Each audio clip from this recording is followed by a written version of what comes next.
Hello, everybody. Welcome to South El Monte High School. It is time for some high school football between the home team, Mountain View Vikings, and the visitors, Rosemead Panthers. I'm Art Takari, along with Larry De La Rosa, proud to be bringing you tonight's play-by-play, courtesy of the Vista Academy of Mountain View High School. Now, Larry, we're ready for a good matchup tonight. I think the obvious thing to talk about when breaking down this Mountain View Vikings offense has got to be their running game. Totally. They play smash mouth football, old school. They get behind that big, strong offensive line, and they just pound it and run it down their throats. They're led by a couple of tough guys. Ricky Guerrero, who's a senior, who I don't think he ever comes off the field. Some great leadership by Juan Villarreal also. You'll see Diego Hernandez run the rock a little bit too. Those three guys are will just pound you in submission, and it makes for a very long night for the opponent. And when it comes to headlines, you've dug up you've uncovered some very good information. As we know, Mountain View is off to their first 4-1 start. What was that? You said this century? No, no, they just beat Century High School from Santa Ana. So, yeah, the Vikings are 4-1 and looking to beat Rosemead for the first time since 1996, I believe. So, it's been many years, and Coach Paul Rodriguez and staff have the players look like they're really fit to go both ways, and they've spent a lot of time in the off season in the weight room and getting ready to play the season, and they've been successful with the personnel they have. Run the football and playing tough defense. We're about 10 minutes away from the start of this one between the Vikings and the Panthers. A pretty decent crowd on hand, I would say, for both teams. Yeah, tonight is Staff Appreciation Night here at Mountain View, and the students and staff are saluting the staff, teachers, anybody on campus who works closely with our students, and everyone does such a great job, and we're a tight-knit family here at Mountain View. And as you know, we're we're small but mighty. So tonight's you'll see faculty members with jerseys on and staff members with jerseys on. So they're being honored by individual players, and it's a terrific thing.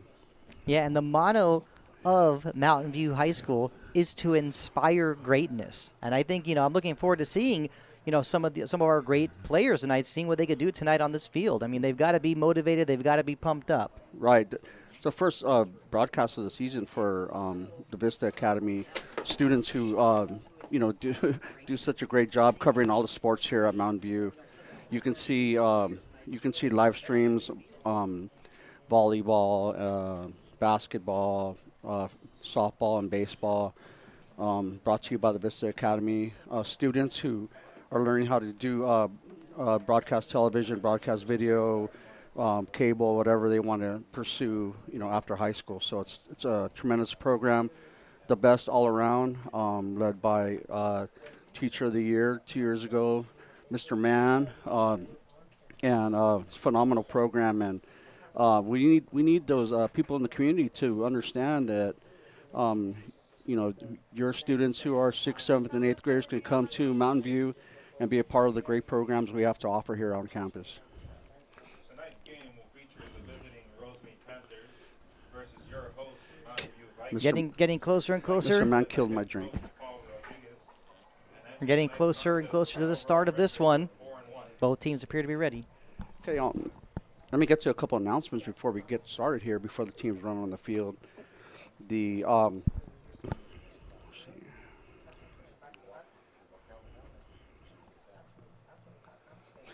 All right, the library has some tremendous news, with led by librarian Nikki Stanley. The media center on campus here at Mountain View High School is kicking off. The media center advisory board is kicking off the annual bookmark contest. It's telling students to come by the library and pick up an entry form. Bookmark design should promote reading or school spirit. The deadline for entries is October 23rd. Winners will receive a Starbucks gift card and have their bookmarks published and distributed from the library. Winners will be announced at the Scary Story reading on October 30th in the library. So good luck to all the students. And those artistic skills need to be seen. So go by the library and get a form.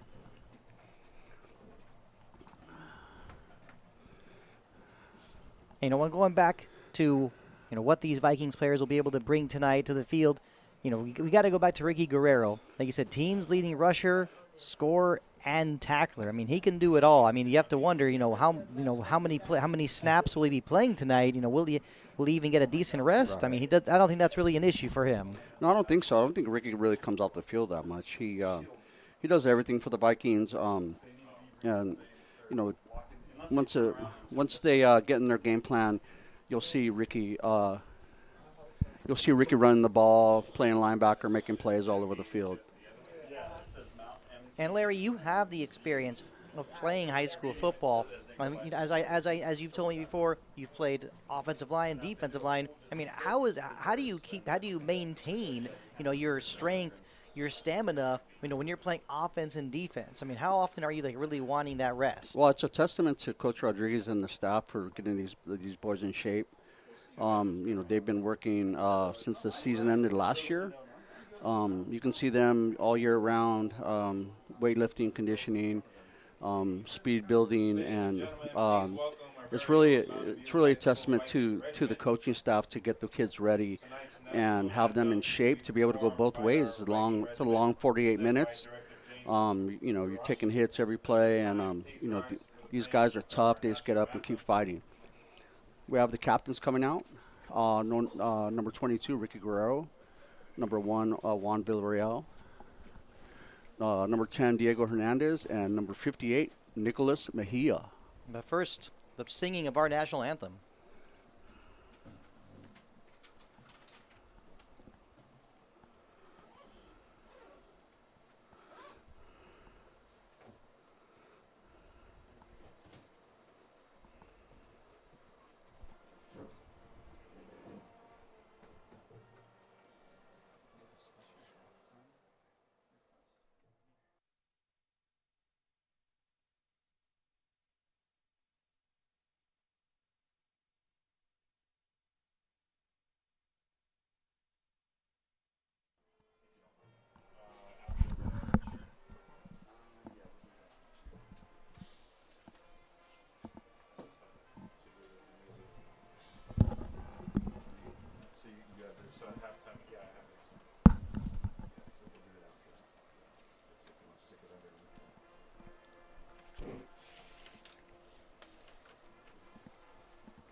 All right, outstanding rendition of the national anthem by the Viking Regiment, led by Mr. James Faraci. Joining the band tonight will be the Viking Color Guard, coached by Angel Jimenez. Viking Drill Team, coached by Michelle Rodriguez Boswell. And, of course, we have the Powerful Pep Squad, the cheer team, coached by Martha Guerrero Pinedo, Precious Garcia, Gracia Barragon, and Victor Pinedo as well. The captain's ready to meet at center field at the 50-yard line for the traditional coin toss. And when it comes to what I like to see in football, I'm really always been a big proponent of, of course, winning the coin toss, but always wanting to start on defense first. I mean, do you expect that from Paul Rodriguez? Or do you expect Rodriguez to want to get the ball first, march down the field, and set the tone? I would expect Coach Rodriguez to take the football and eat up lots of clock with a long, punishing drive That really demoralizes the team. If you can go, 80 yards or 70 yards in 8 to 10 plays and eat a bunch of clock, that really, puts them with their back against the wall. So we'll see what happens. And the Vikings have now taken the field. Definitely a different kind of season this year for the Mountain View Vikings because of the modernization going on at Mountain View High School.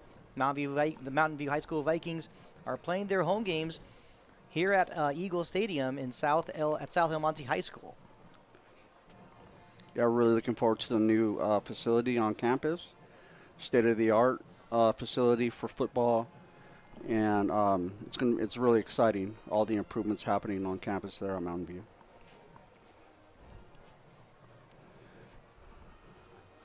We should be starting soon. And when talking about the quarterback of the Mountain View Vikings, Juan Villarreal, he is a senior. He's able to play as a quarterback and as a defensive back, making his 19th career start. It's incredible. Definitely brings a lot to this team, just like the rest of the captains of this Mountain View Vikings squad. Color guard and drill team. We'd like to welcome our Vikings cheer squad led by Coach Marta Guerrero.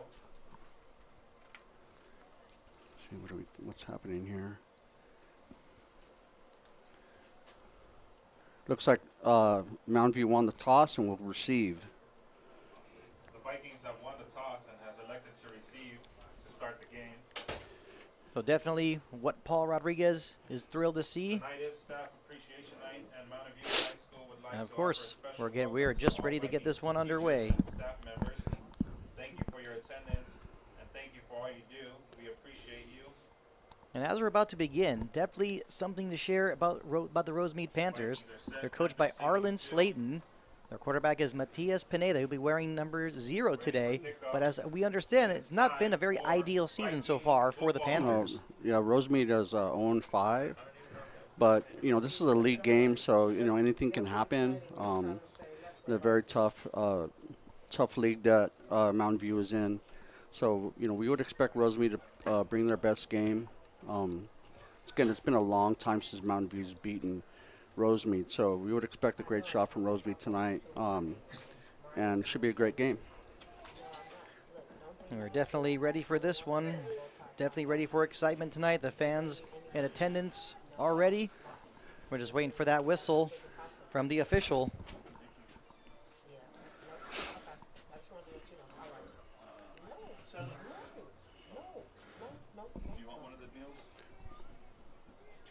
Okay, we'll give you one of those. Thanks. Now we are ready. Not me.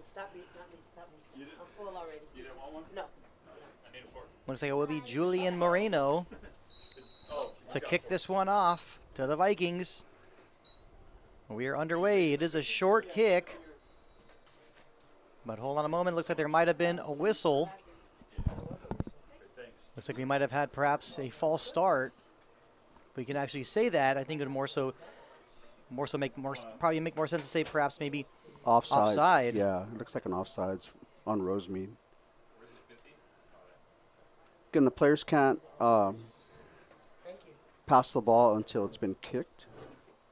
That's why they'll line up 5 yards deep, and obviously one of the players went past the line, and it's offsides. Officials weren't ready. In fact, what we've just been told, the officials are actually not ready. Oh, okay, so it wasn't a penalty. Thank you. And we'll try that again. Take 2. Here we go. This time a line drive kick, taking a few bounces, fielded at about the 10-yard line, and some decent room. And the Vikings will have some good field position to start. Starting 1st and 10 at their own 33-yard line. That return from Everardo Nunez. Vikings offense taking the field. Nice return by the Vikings there. Looks like they were organized and they got blocked. Got some good blocking up front. And definitely a change in, when comparing the two kicks, as obviously the game did not start with a penalty. The officials were not ready. I must say I'm a little surprised about that. But first, a short kick. The next one, a line drive. Not sure if that was planned or is that something that the Rosemead Panthers will have to fix as the night goes on. But either way, the Vikings ready to go in the shotgun formation. Here's a snap. A keeper from the quarterback has room and will get a first down. Juan Villarreal on the keeper.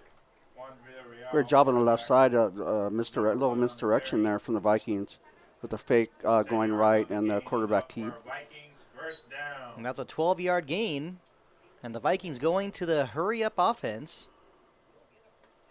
Villarreal in the shotgun formation once again. Here's a snap. He'll be keeping it again, but this time not really finding a lot of room. In fact, looks like he either lost a yard or no gain.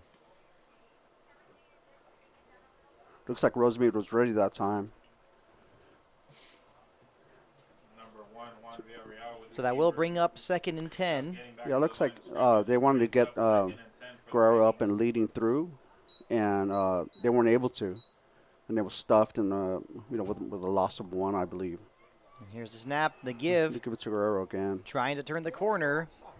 Yes, that was Ricky Guerrero. So that first run for the Vikings, 12-yard carry for Juan Villarreal, but now there's 2 plays in a row where the Vikings unable to find that room, unable to win the, of course, we don't talk about who's winning the battle in the trenches, kind of early for that, but that'll bring up 3rd and a long 12. Yeah, this is not advantageous for the Vikings. They really don't throw the football a whole lot. These 3rd and long situations are not ideal if they want to be successful tonight. So Juan Villarreal once again in the shotgun, empty backfield. The handoff moving to the right, not going to find any kind of daylight. That's Paul Martinez, and this will obviously cause the Vikings to bring on their punting unit. Yeah, it looks like they wanted to do a little end around there with the back that was in motion, and they really didn't block on the outside that time. Paul Martinez, number 3 on the carry, loss on the play, brings up 4th and 14 for the Vikings. Punting unit onto the field. So the Vikings got off to a good start, but then unable to keep moving the chains. So 4th and long 14, easy decision, and kind of a high snap, dangerously close to possibly being blocked. And that punt taking a Vikings bounce, but not really feel it at the right moment. Were the Vikings able to recover the fumble? Doesn't look like it. Yeah, the Rosemead returner muffed the punt, went off his leg, and he was, but the Vikings were unable to recover. And talk about a close call for the standpoint of the Rosemead Panthers. They obviously did their job on defense, but if they were to give the ball up really quickly, that'd just be a disaster. But of course, it would be a huge plus for the Vikings. Now here's Matias Pineda to lead the offense for the Rosemead Panthers.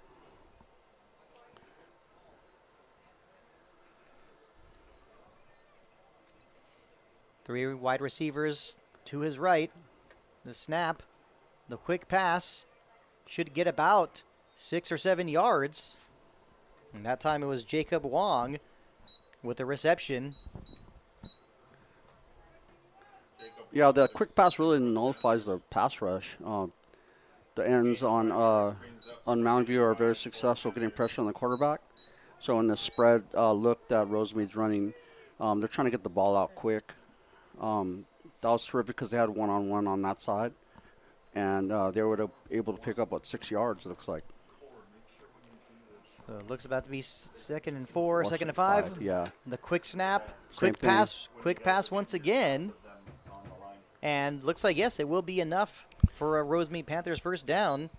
That pass caught by Julian Lugo. Julian Lugo with the catch for the Panthers. And we see the Rosemead Panthers pretty much doing, playing the same kind of strategy, going with the hurry-up offense. 40-yard line. So first down and 10 for the Panthers from their own 40. The snap once again, Matias faking, now keeps it, has some space on the left side. Great brought tackle. brought down for about a 4-yard gain.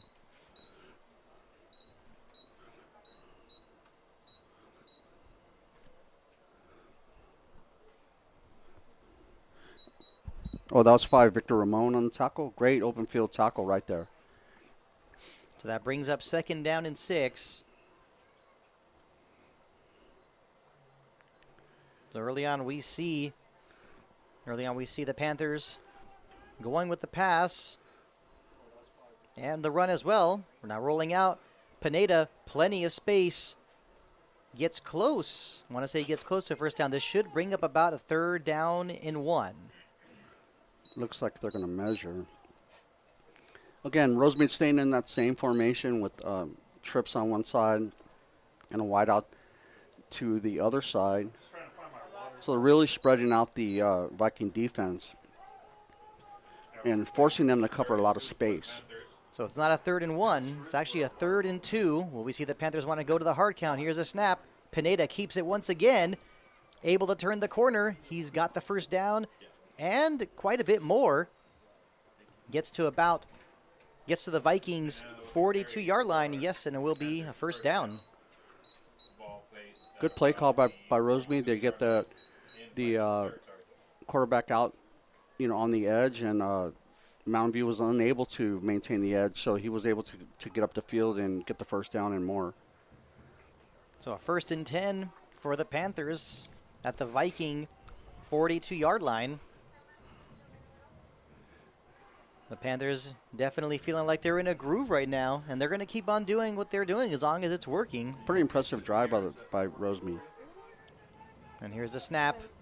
Pineda now looking to pass. Catch is made. That will be another 1st down to the Viking 34-yard line. They just ran a little seam route up the seam with the inside slot receiver. Just found some open space, and they just played pitch and catch right there. And that was Lugo once again. Yeah. This is the kind of drive the Panthers, not just Panthers, this is the kind of drive any team would want to have. Moving the chains, getting 1st downs. And can the Vikings possibly put a stop to this? Here's a snap once again. Pineda, he's got plenty of time. Looks, throwing deep to the end zone. Incomplete. Good coverage on the play. Looks like there could have been a little bit of a collision, but definitely nothing to warrant the pass interference penalty. There was not enough contact there, and looks like they made Pineda move out of the pocket a little bit there.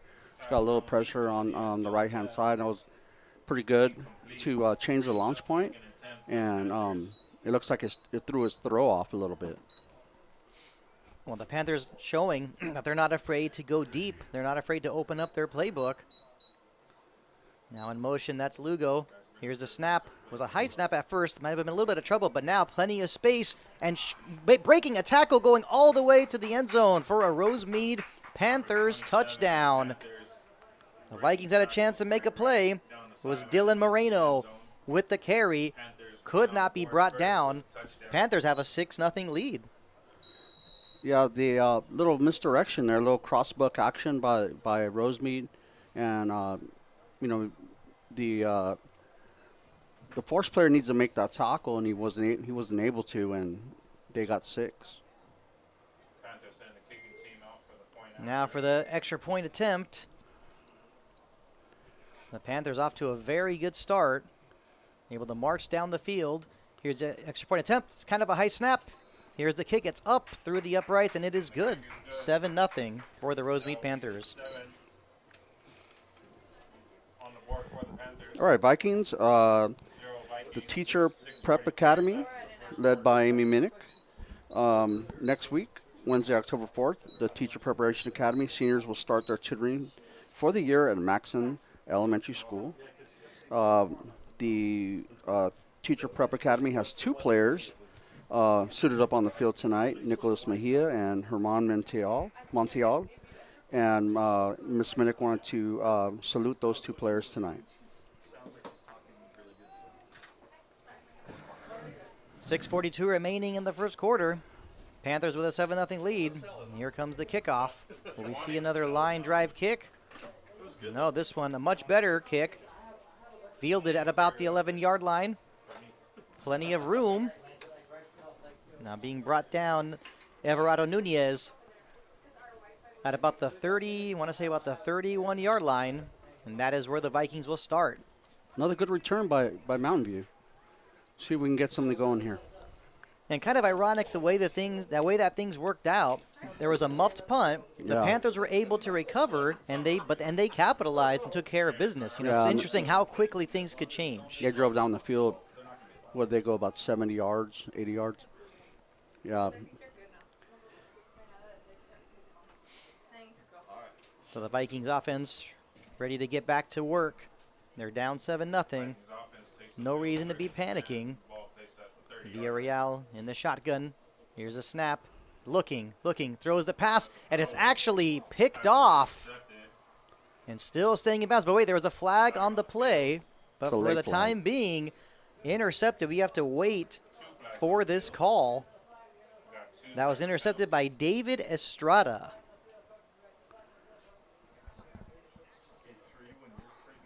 But we're the It looks like they're.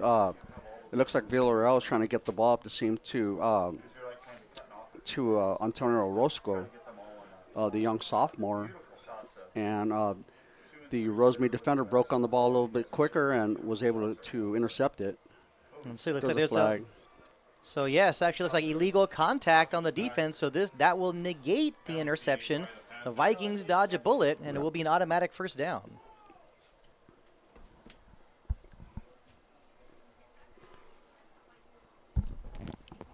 From the spot of the foul, officials will move the ball back 10 yards. And this is a huge gain. This now gives the Vikings 1st and 10 at the Panthers' 46-yard line. Was an interception. It's Panthers ball. Oh. We got an interception. So it looks like, correction, it was an illegal block in the back after the It was interception. after the interception. So yeah. Panthers will maintain possession. So 1st and 10 at their own 46. Pineda looking. He's got plenty of space. Throws deep. This one could be picked off. And yes, it is. And there was a penalty flag. There was a flag thrown right after. But yes, what a play made. That interception from Everardo Nunez. What a great play by Nunez. Reading that ball over the middle, he read the quarterback's eyes, and he was able to make a play on it. Then he gets taken down with a face mask, so there'll be an additional 15 for the Vikings. Right here, list of officials.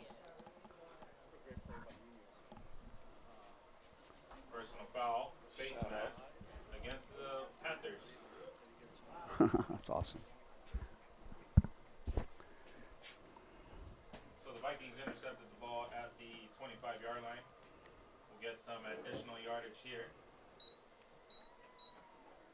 And just like that, 15 free yards for the Vikings right here. give up the ball, an interception, and in one play later, Panthers taking a chance. They were going for the jugular. They end up throwing an interception. Ill-advised throw there by Rosemead. Threw into double coverage, and the Vikings were able to make a great play. And they bailed themselves out of the situation there, where they gave the ball to Rosemead. And here's the snap. Villarreal not finding any room. In fact, loses about 2 or 3 yards in the process. Villarreal with the carry. Loss on the play will bring up 2nd and about 13. No mystery what the Vikings are trying to do. Their bread and butter is to run the football. They lean on those 3 guys carrying the ball all the time. In their power formation, looks like they get a little wildcat there. And the direct snap, looks like I want to say that one went to Ricky Guerrero with the direct snap. Like you said, yeah, the Wildcat formation, but actually not really, perhaps picking up only a yard, and that'll bring up another 3rd and long, another situation that the Vikings don't want to find themselves in over and over. Yeah, like most teams really stack the box against Mountain View. You're seeing a 6'2", 62 front here with 6 down linemen for Rosemead. Timeout call. So by there's the Vikings. the box is packed. You got 8 to 9 guys in the box. It's difficult to get a hat on everybody and make sure you're blocking every single guy that's in the box. With 5:15 left. So a here in the timeout first called. quarter. Panthers up 7. Paul Rodriguez obviously saw something he didn't like. Calls his first timeout of this game. All right. Mountain View boys and girls wrestling team is having tryouts. Presently, the first official practice for the winter season is November 1st. So for more information, speak to Coach Alex in the K Building, room 411. Once again, anybody interested in wrestling, they're presently having tryouts. If you have any questions, please talk to Coach Alex Sanchez in room 411. Okay, back from the timeout. Here's the snap. Villarreal looking. Yeah. Catch is made for a first down and more. What a catch. Great yards after the catch from Everardo Nunez. A huge gain for the Vikings, well into Panthers territory. That'll bring up a Vikings first down. So it'll be 1st and 10 at the Panthers' 36-yard line. Great play call, great execution. Another great play by Nunez. Had the pick, had that catch. The Vikings continuing with the hurry-up offense. Here's a snap. Villarreal is going to keep this one. Follows his blocks. Is able to get some positive yardage. Yeah, that run is a product of being able to complete a pass and keeping the defense honest. You know, they if you think they're going to run the ball every play, it's easy. You're not making any guesses. You're not really making a read or anything. But Mountain View was able to complete a pass and loosen them up a little bit, and we get a nice gain on the ground. So about a 6-yard gain on the play will bring up 2nd down and 4. Here's a snap. This one directly to Nunez, and he's got some blocks. He found some room, and he has picked up another Vikings first down. Outstanding hard-nosed running by Nunez right there. Really finishing his run, falling forward. What a great effort, and we get a first down. You gotta like this drive. Really got gotta love this drive so far from the Mountain View Vikings. And talk about getting momentum really quickly. That interception, crucial.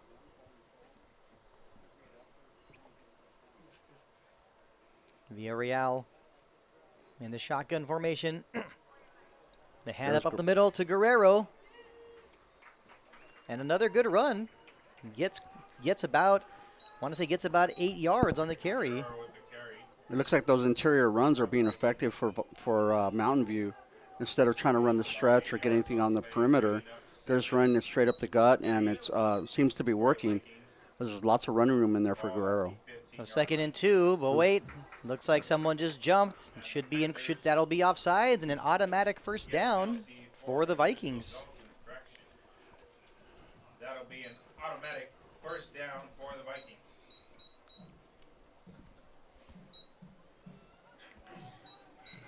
Now move the ball to the 10-yard line. Want to say it should be 1st and goal. And the Vikings definitely on the move. Villarreal with the keeper. Passes it instead. Caught in the end zone. Touchdown. Mountain View Vikings. That one caught by Harrison Gasca, the senior, wide open. Excellent play. Excellent execution. Great play call there by the Vikings. Went a little play action. Rosemead immediately bit on the dive action there, and they were able to get the receiver out, basically uncovered into the end zone. Great execution, great call. 3:27 remaining in the first quarter. Now the Vikings to attempt the extra point. Here's the snap. A little bit of trouble with the hold. Able to get the kick through. Oh, but the referees say no good, just a bit wide. And actually that was Harrison Gasca who just caught the touchdown pass, who attempted the extra point. But of course you look back at the play, clearly it was the hold where we saw the trouble. Really was very difficult to rebound from that in such a quick amount of time. Right. Yeah, these special team plays are crucial in these league games, these league matchups. You got to be great in all 3 phases of the game, and so far it looks like Rosemead has the upper hand on special teams. Now at this moment, It's easy to be disappointed about missing the extra point, but the Vikings obviously have got to be feeling good about their chances the rest of the way, and especially how they execute in this last drive. Yeah, it's a great response by the Vikings after that. You know, the opening drive by Rosemead was impressive. They went down the field throwing the football, and you know, a couple of turnovers going both ways, and Mountain View was really able to you know, make some adjustments and start running the ball in the interior, and it seemed to work. A couple of great throws too by Villarreal. Attention Vikings. The Viking Theater, under the direction of Mr. Beer, will be putting on production of Puffs, or 7 increasingly eventful years of a certain school of magic. Will be November 30th, December 1st, 2nd, 7th, and 8th. Tickets are $5 and will be the first production in the brand new box. And here we go. Here comes the next kick. This one, kind of like a pooch kick, did not go very far. Fielded at about the 35-yard line and able to find some space, continuing to the Viking 45-yard line. Short kick and poor coverage there by the Vikings, allowing Rosemead to get up and through the first line there. And that was Luis Amarias, the senior, with the return, giving the Panthers excellent field position. Can't ask for anything better. They were able to get on the positive side of the 50. Short field here for Rosemead. Let's see if they can take advantage of it. 3:20 left in the first quarter.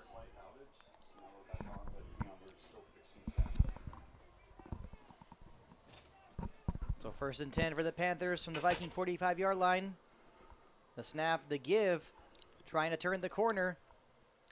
Probably be about a gain of 3 for Dylan Moreno. Great pursuit there by the Viking defense. A host of Vikings there to make the stop. Once again, they're unable to hold the edge there, but they did an excellent job running to the football and making a play. That'll bring up 2nd down and 7. Matias Pineda waiting for the call. Perhaps also a substitution being made from head coach Arlen Slayton. Definitely a lot of hurry-up offense tonight. Yeah, it's pretty common for high schools to go no huddle. And the give to Estrada up the middle. Probably get about another 3 yards. That should bring up a crucial 3rd down. Yeah, the trend has been to go no huddle. Pretty much standard nowadays in high school football where it's 11-man. So no surprise there. The players are used to it. They've been doing it since they were freshmen. So it's nothing shocking to them. So it'll be 3rd down. Actually, looks like a 3rd down 2, 3rd down about 3. Here's Pineda, back to pass. He's got plenty of time. He's got someone open. 1st down and more inside the 10-yard line. And that time was Armando Renteria with the catch. That'll make it 1st and goal. Great job by the Rosemead offensive line there, giving the quarterback time to throw. You know, he really stood in there and had time to put that ball on the money down the left side. So 1st and goal at the 6-yard line. Here's a snap. Pineda with the keeper. He's got space. He's got room. Will he get into the end zone? Yes, he does. That is a Rosemead Panthers touchdown. A 6-yard carry on the keeper for the quarterback. And the Panthers just march down the field. And, of course, you got to look back and say this was pretty much set up by that excellent field position. The job definitely was made easier for the Panthers. Looks like there's a flag on the play after the play. It looks like unsportsmanlike No conduct. sportsmanlike on Rosemead. So is it possible this could be enforced on the kickoff, or could it be enforced on the conversion?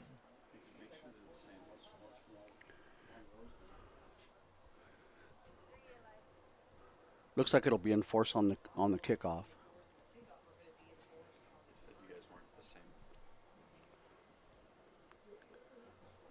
So a 13-6 lead for the Panthers. This extra point will make it an 8-point game.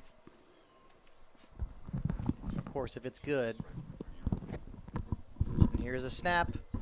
Hold is good. Here's the kick. And that one actually is just barely good. So a 14-6 lead for the Panthers. Now we have to wonder how the Vikings will respond.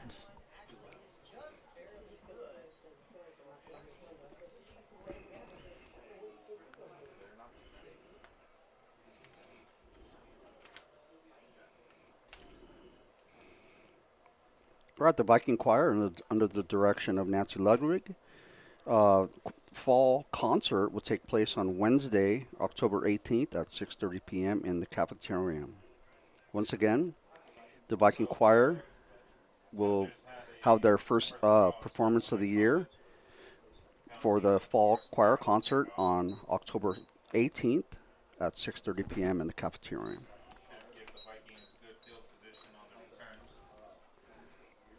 So, of course, with that penalty, the unsportsmanlike conduct penalty after the touchdown scored by Pineda, means that the Panthers will be kicking off from their own 25-yard line.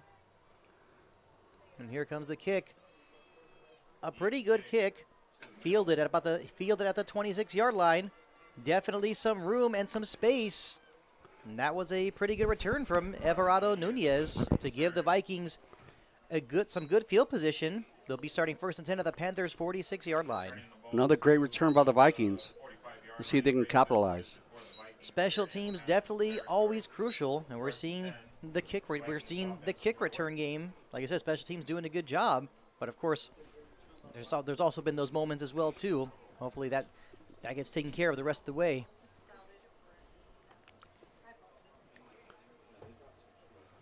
Juan Villarreal, of course, in the shotgun. He's got Ricky Guerrero right next to him. The snap, the give to Guerrero, and just not able to find any kind of room. Lots of penetration there by Rosemead. And actually results in a 3-yard loss. It'll be 2nd and 13. Right, all that penetration just clogs up the running lanes, and it's tough for the back to see where he's going with so much leakage there by the Rosemead front 6. And there's Villarreal faking it, but then keeps it at the last moment. And now another play that doesn't go very well. This one results in a 2-yard loss. That'll bring up a 3rd and long 15. And I think this pretty much makes it obvious that they'll want to pass the ball. And the hurry-up offense continues. Once again, a lot of penetration by Rosemead there. Definitely not winning those battles in the trenches right now. Going to be really crucial. Will we see Villarreal want to throw this one perhaps deep? Villarreal with the snap. He's got some time. Looks. Throws down the field. Incomplete. Looks like that time he was looking for the tight end, Juan Zarate, the sophomore. And that'll bring up 4th and 15. And, of course, bring on the punting unit. Zarate had a step on his defender, but they weren't able to complete the pass.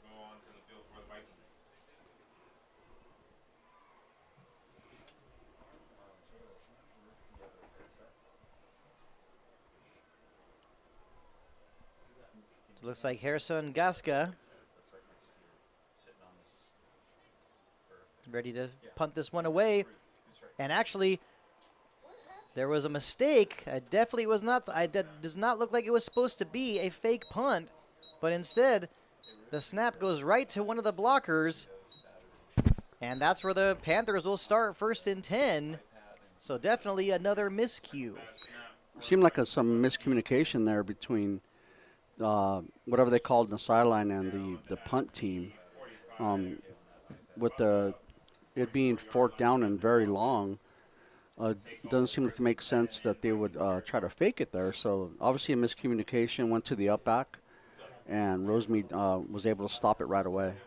So that'll be 1st and 10 for Rosemead at the Viking 44-yard line. Another drive with excellent starting field position. Villarreal with the snap, the quick pass to the outside, and finding a block and plenty of space. Breaking it out, getting to the 20, now down to about the 15-yard line. A huge play on the gain for the Panthers. And right now, it seems like they just cannot be stopped. That time was Jacob Wong with the reception. First and 10. Another quick pass by Rosemead, and the Viking defenders were there, just weren't unable to make the tackle. A 29-yard gain on the catch, and that brings up, and that is how we will end the first quarter. The Panthers with a 14-6 lead over the Vikings, and they'll have it first and 10 at the Vikings 15-yard line when we start the second quarter. Any announcements for us, Larry? Yes, girls tennis. Just about wrapping up the fall season under Coach George Martinez and Coach Anthony Mora. Looks like there's two more matches on October 3rd. The varsity is at home versus Almani, and the JV is away here at South Almani. On October 5th, the varsity is at home versus Rosemead, and that is senior night. Seniors will be honored, and the JVs are away at Rosemead on October 5th. After that, matches with Arroyo, Marshall, Almani, and South Almani remain prior to league prelims, which are October 24th, and the league finals are October 25th. Students, you can attend prep Monday through Thursday from 2:30 to 6:15 with some yummy snacks, always great tutoring.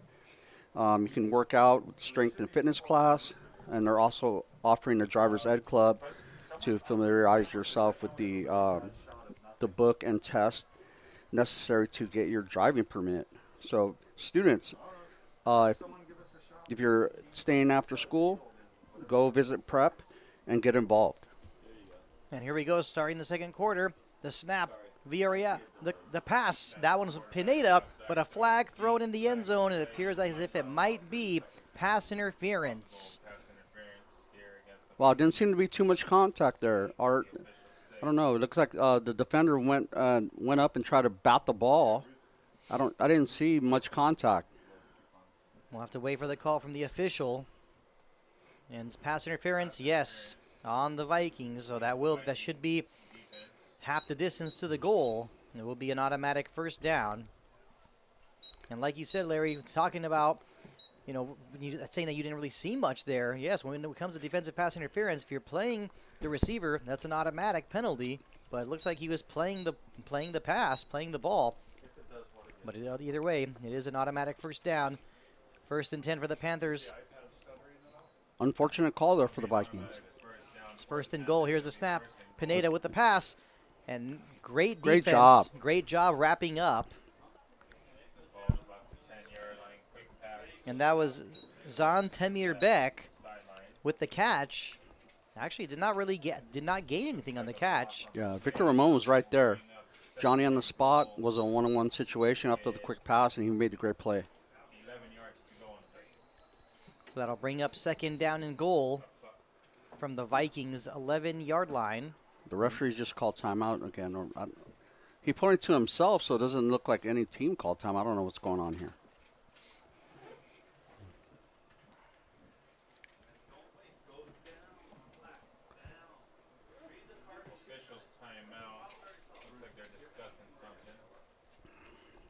We'll wait for the time being. Lady Vikings basketball is starting practice and tryouts under Coach Cynthia Flores, Mondays, Thursdays, and Saturdays. There will be tryouts tomorrow from 10 to 12 p.m. in the Viking gym. So any girls who want to try out for basketball on any level, come out tomorrow, Saturday to Viking gym, 10 a.m. for tryouts. Back after that official timeout. Here's the snap to Pineda. Catch is made. Not able to get to the end zone once again. Looks like that was Temir Beck. Another good play by Victor Ramon. Holding on and waiting for his buddies to come and clean them up. Good hustle by the Vikings on defense right there. And that'll bring up third and goal from the 5-yard line. This is really crucial. You want to say that this should be perhaps 4-down territory. I mean, a field goal from here is definitely makeable. But let's see what the Panthers choose to do. Here's a snap, the give up the middle, and a great job wrapping him up. Great job at Diego Hernandez right there. Once again, 2 plays in a row. He's right there in the mix, around the football, making a great play. And that was Dylan Moreno with the carry. And Larry, right now, if you're the coach of the Panthers, are you going for this or are you bringing out your field goal unit? I would definitely go. Because even if you don't get it, your opponent will have bad field position. But can the Vikings get a crucial Looks stop like they're here? going. Can the Vikings get a crucial stop here? This will really bring some much-needed momentum. Pineda in the shotgun, takes a snap, looking, throws a pass to the end zone, unable to make the catch. It'll be a turnover on downs. Vikings will take over. Good job by the Viking defense stepping up and holding Rosemead right there. They only needed a yard to get the first down. They decided to throw the ball into the end zone. I don't know what their coach was thinking there, but they only needed a yard, and they're throwing the football 20 yards, and they were unable to complete it. And that pass was intended for Armando Renteria. The Vikings will take over. And here's the snap to give to Guerrero, trying to turn the corner, not finding much room, as the edge definitely was set. Yeah, Guerrero unable to, get his rhythm going really tonight. Normally, the Vikings are riding on his back, but he hasn't been able to really get going and, get on any type of rhythm running the football. And here's a snap once again, going up the middle. That time it was the keeper for Villarreal. And got a few yards in the play. That'll bring up a third down and long. Miss Aldatan with the big refreshment drop-off. That was terrific. No complaints here.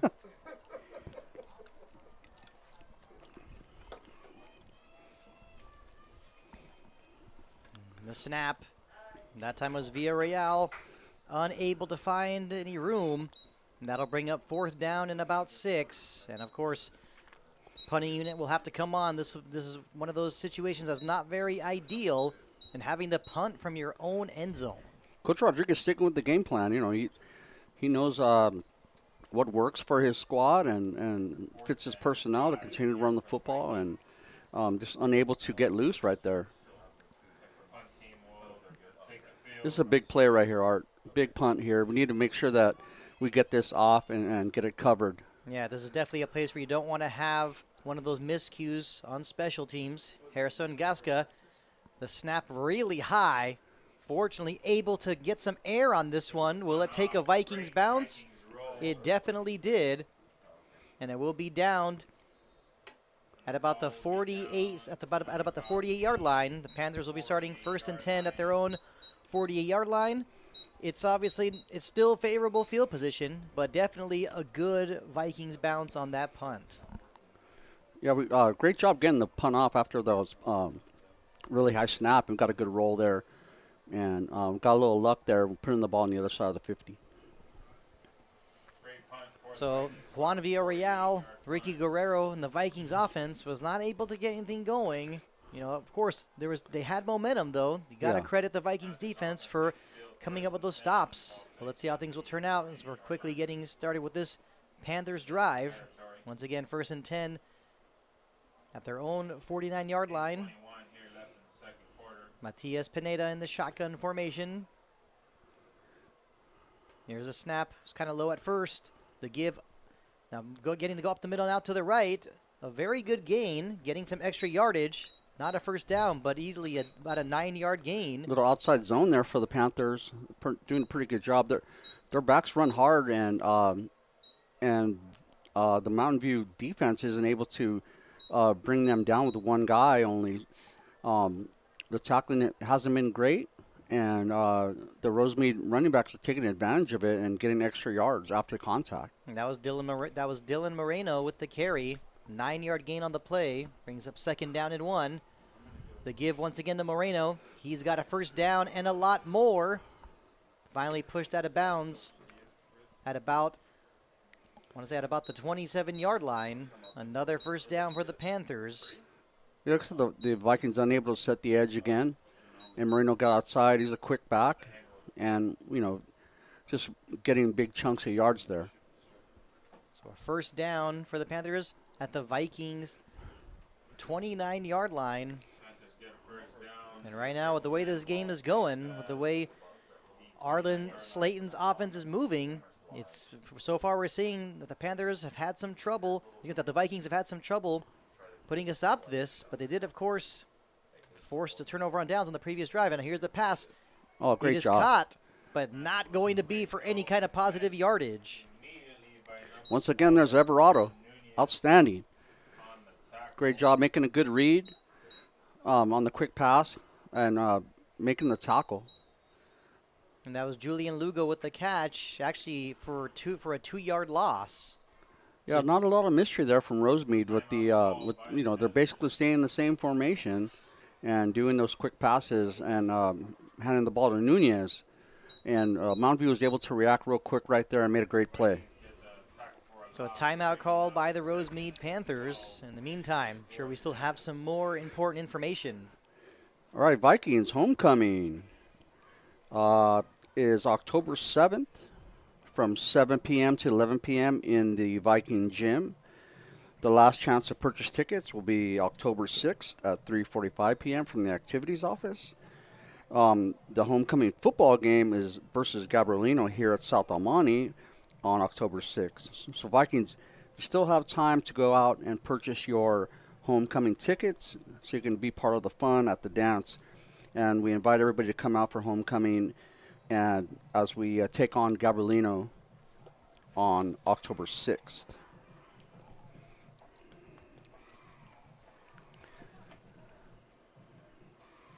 So after the timeout, here come the Panthers. Be 2nd and 12 from the Vikings 31-yard line.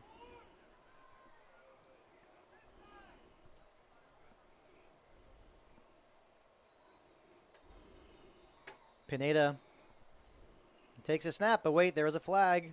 Delay of game on the Panthers. That'll be a 5-yard penalty. And it'll now be 2nd down and 17 from the Viking 36-yard line. Moving the ball back another 5 yards will bring up 2nd and 17. So the Panthers digging themselves a little bit of a hole. Yeah, I mean, that's indicative of their record. They're 0-5, and that's the type of mistakes that 0-5 teams make.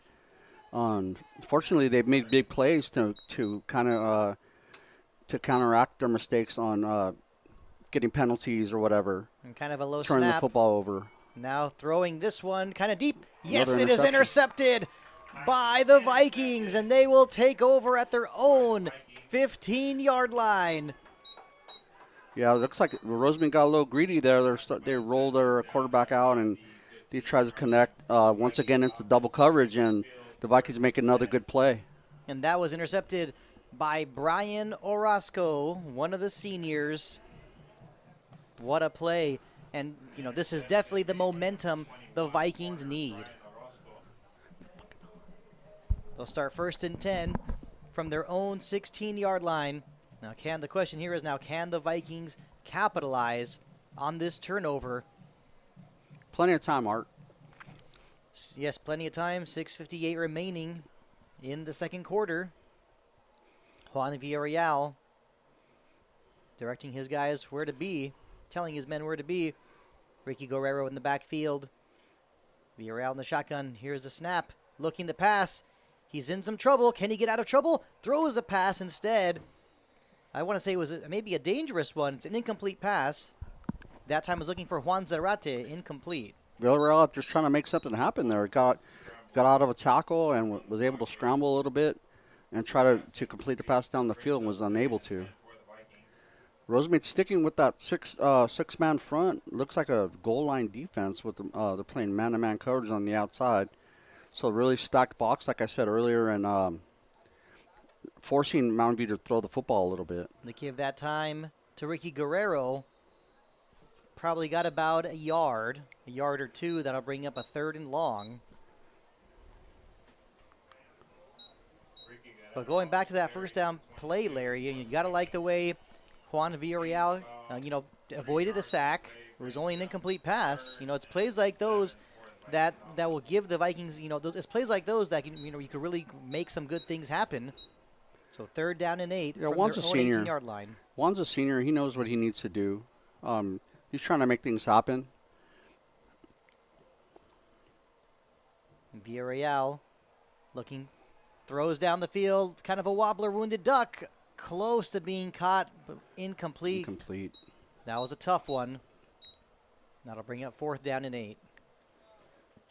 Pass was incomplete. Brings up 4th and 7 for the Vikings. That was intended for sophomore Antonio Orozco once again. Looks like the punt Unable to team come will down take with the ball, and the field. Vikings are forced to punt once again. 6:05 here in the second quarter.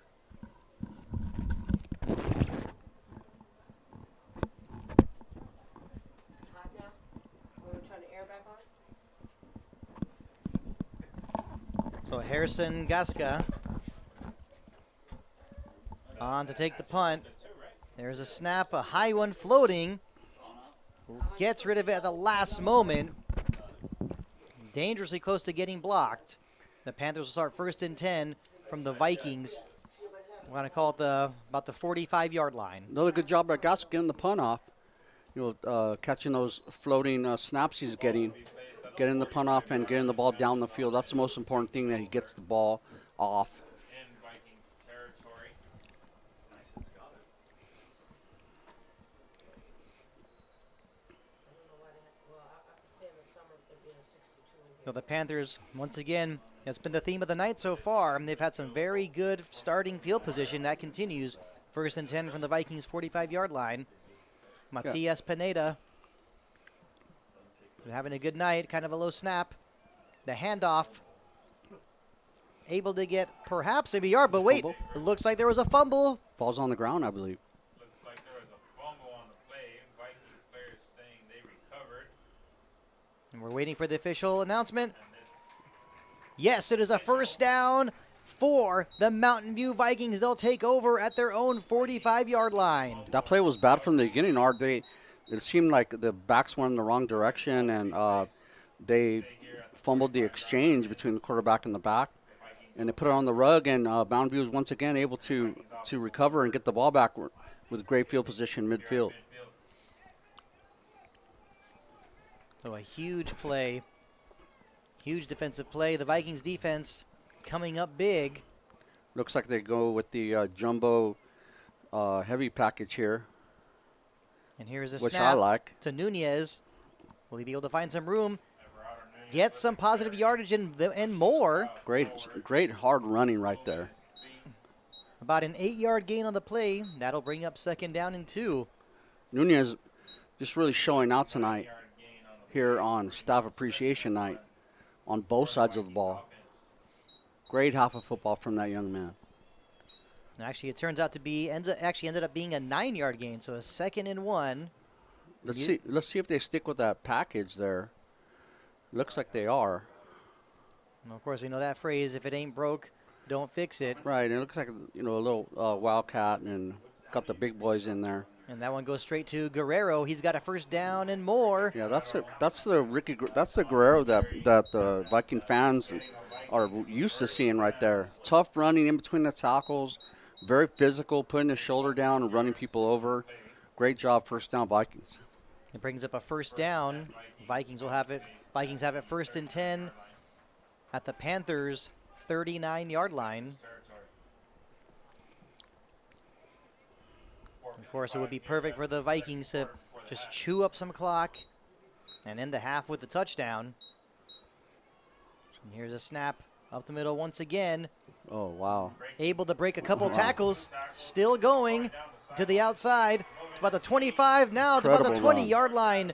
Great run. Incredible run by Nunez. Wow. Excellent.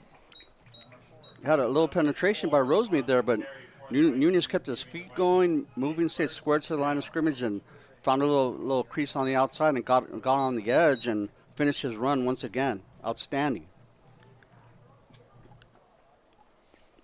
This Vikings offense got to be feeling good. And they're only down 14-6, 4:36 remaining in the second quarter.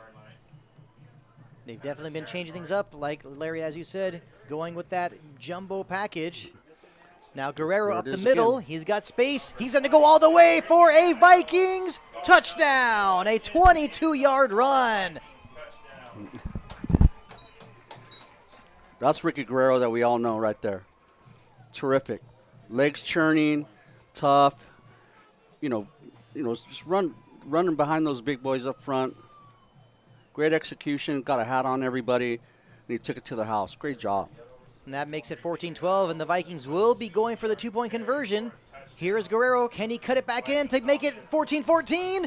Yes, he has done exactly that. What a drive. Excellent. Exactly what the Vikings needed. Paul Rodriguez got to be feeling confident on that sideline. Coach Rodriguez staying with his game plan, staying with what he knows works, and the offensive line is doing a great job right there, moving bodies, and Guerrero has an eye for the end zone. He really found it right there. Good patience, good vision. He was got in the end zone, and that two-point conversion is huge with tying the game with 4.5 to go in the second quarter. With the score being now 14-14, converting that two-point conversion. I mean, Ricky Guerrero, the touchdown run for 22 yards, ran into two-point conversion. And in this situation, now you don't look back at the miscue of that extra point earlier. We are tied up at 14. I think with the way the Vikings are running, expect them every time they score a touchdown to perhaps to do the same thing. Of course, I might be getting a little carried away, but I definitely like what I saw on this drive.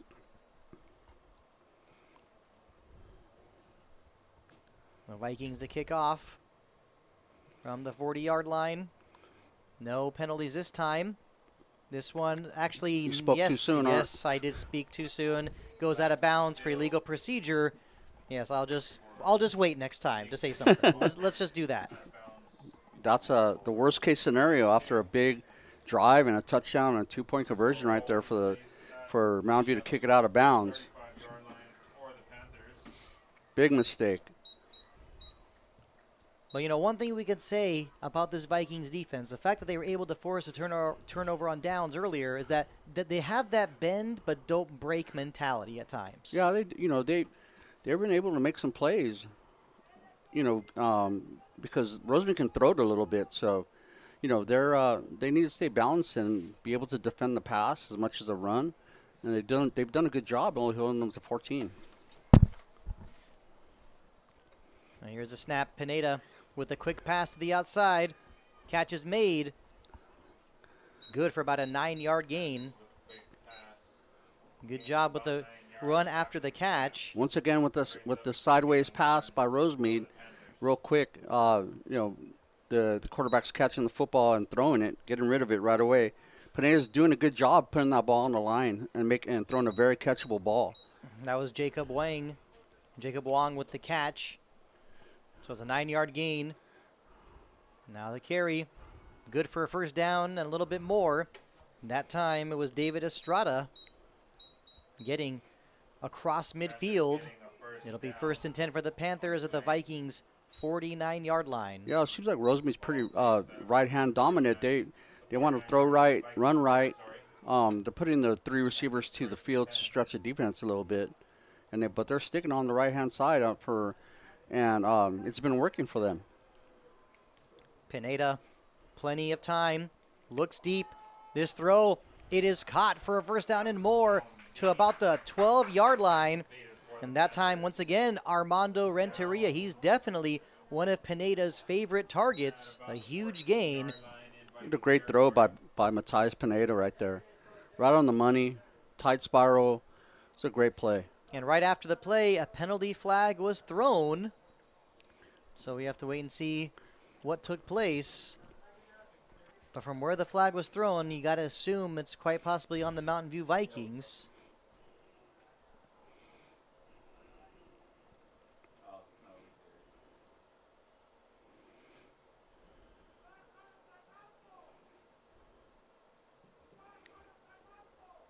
And of course, we're still waiting for that announcement. But head coach Paul Rodriguez having a talk with the officials.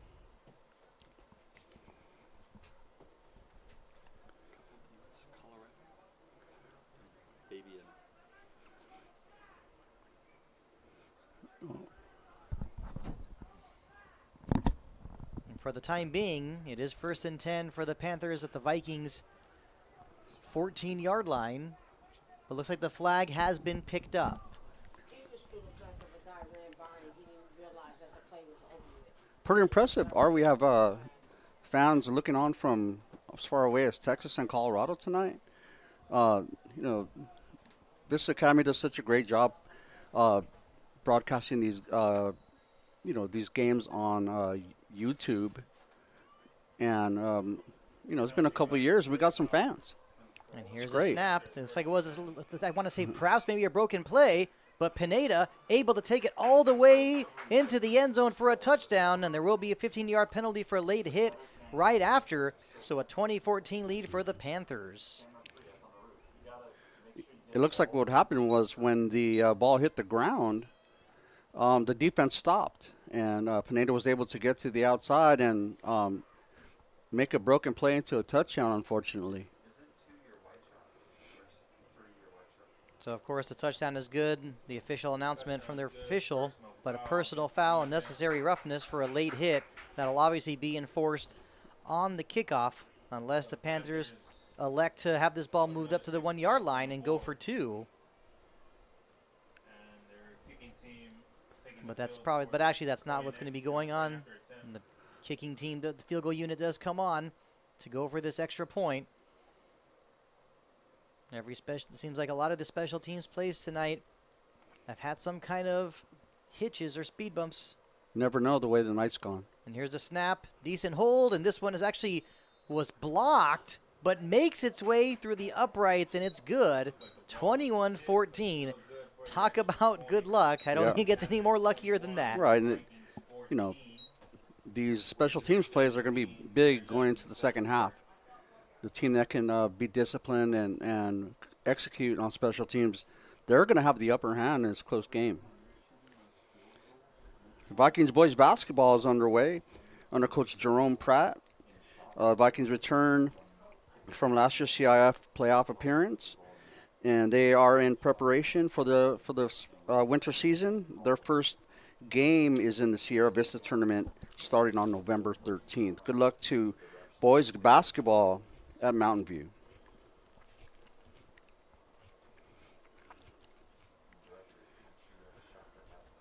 So the Vikings with a great drive that ended in a touchdown run from Ricky Guerrero.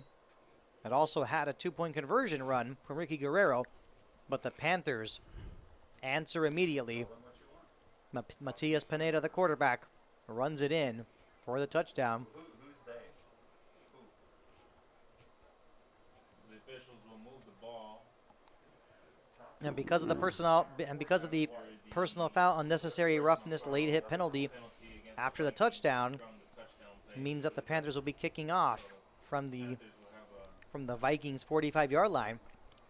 In this kind of situation, it would make a lot of sense to even, you know, squib kick this a bit. Never know what could happen. Instead, they hit this one pretty hard, you know, towards the end zone for a touchback. Everardo Nunez wanted to bring that one out. That might have been beneficial there, Art, with 3 minutes to go. So the Vikings will start 1st and 10 from their own 20-yard line. 3:15 remaining in the second quarter. Lots of the Vikings going both ways, playing on special teams as well. Fitness plays a part. You know, this is their 6th game of the season. You know, obviously everybody has bumps and bruises this time of the year, but the Vikings are look like they're fairly healthy, and they're sticking with their game plan there. And that time it was Guerrero who got the direct snap. He faked the handoff and actually was not able to get any positive yardage on that carry. Ends up being about a 3-yard loss. So it'll be 2nd down and 13 for the Vikings from their own 17-yard line. The direct snap once again to Guerrero, looking for room, and he actually coughs up the ball, recovered by the Rosemead Panthers. And talk about things you absolutely did not need to happen. That was a perfect example. Huge turnover there. Huge turnover. And the Panthers will have it. Plenty of time. First and 10 for the Panthers from the Vikings. From the Vikings' 25-yard line.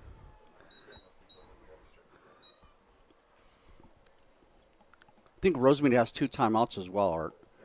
So they have 2:37 and 2 timeouts. And Pineda in the shotgun formation. Has time, looks to pass. He does. Catch is made, and this will be another touchdown for the Panthers. Jacob Wong with the catch. Another great throw by Pineda, Wong right up the seam, and got behind the defender, and he hit him on the money again. Great throw. And not surprising at all with that play call. Head coach of Rosemead, Arlen Slayton, he showed us earlier in this game, after a turnover, he likes to go for the jugular, and that's exactly what the Rosemead Panthers just did. Now for the extra point attempt. They're hoping to make this a 14-point game. A lot could change so quickly. Here's a snap. Better hold this time. That one, though, definitely a little bit wide. It is no good. So it is a 27-14 lead for the Panthers. No good. The Panthers only get 6 on this drive. Score. All right, the Media Center presents Banned Book Week, an annual event celebrating freedom to read, highlighting the dangers of censorship. Please come by the library and check out the banned books, week's display, and activities. There will be formerly censored books for you to check out, a mugshot photo backdrop for you to take a picture in front of crossword puzzles, word searches, coloring pages, and you can even get a chance to win a Starbucks gift card if you take a blind date with a banned book. The library will also be raffling off Starbucks cards with people who take a mugshot photo. Be a rebel, check out Banned Book, and let freedom read. Well, that definitely sounds like a plan. I'm in the mood to go check out a banned book. Definitely, me too, Art.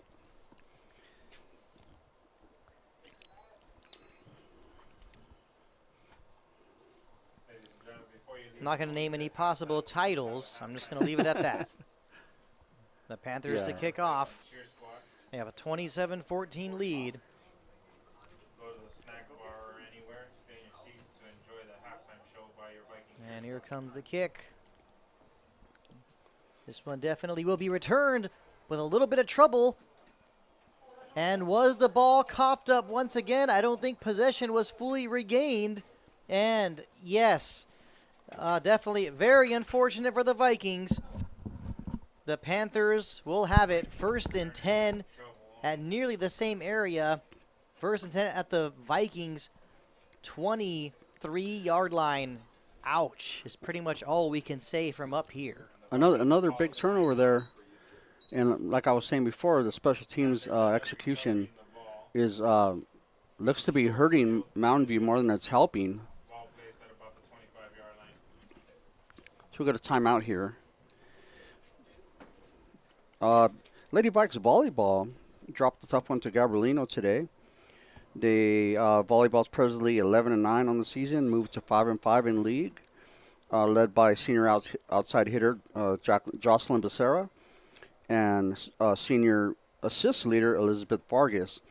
Long-time volleyball coach and athletic director Jody Shinabi Davidson leading the volleyball Lady Vikes into the playoffs, hopefully very soon.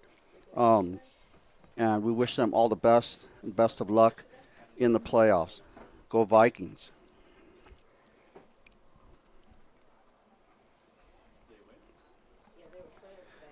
So here come the Panthers.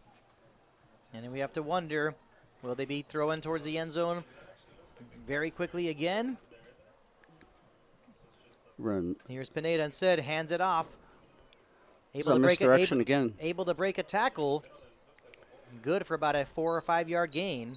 More misdirection with the fake to the slot guy in motion.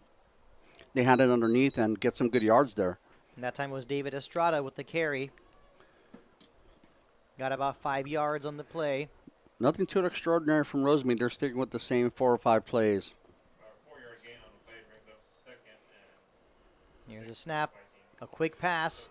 Should be enough to get a first down and more. Actually, all the way into the end zone. Another touchdown for the Panthers.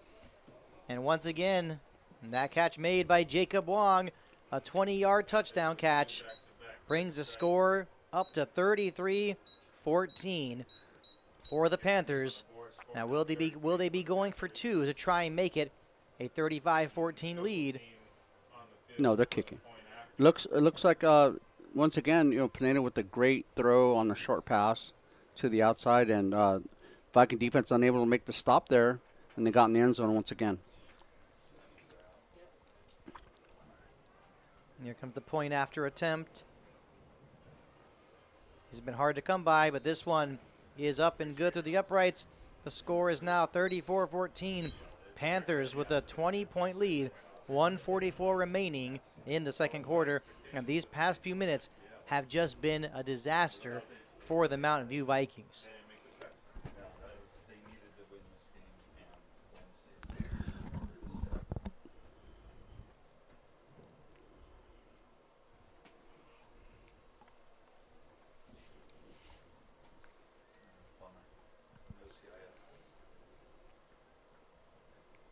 Point after was successful. Gives the Panthers 34, Vikings 14. With 1:44 left here in the second quarter before halftime.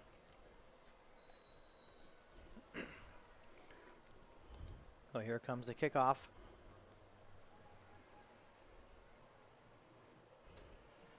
Feel it at about the 9-yard line. Trying to make a play. Breaking a tackle. Still remaining on his feet. That's Everardo Nunez. Great effort by Nunez. Very good return. Vikings will start at their own 41-yard line. About a 31-yard return. Another great job by Nunez there. Taking a team on his back and making a play, putting us in good field position with 1:31 to go and a timeout or two.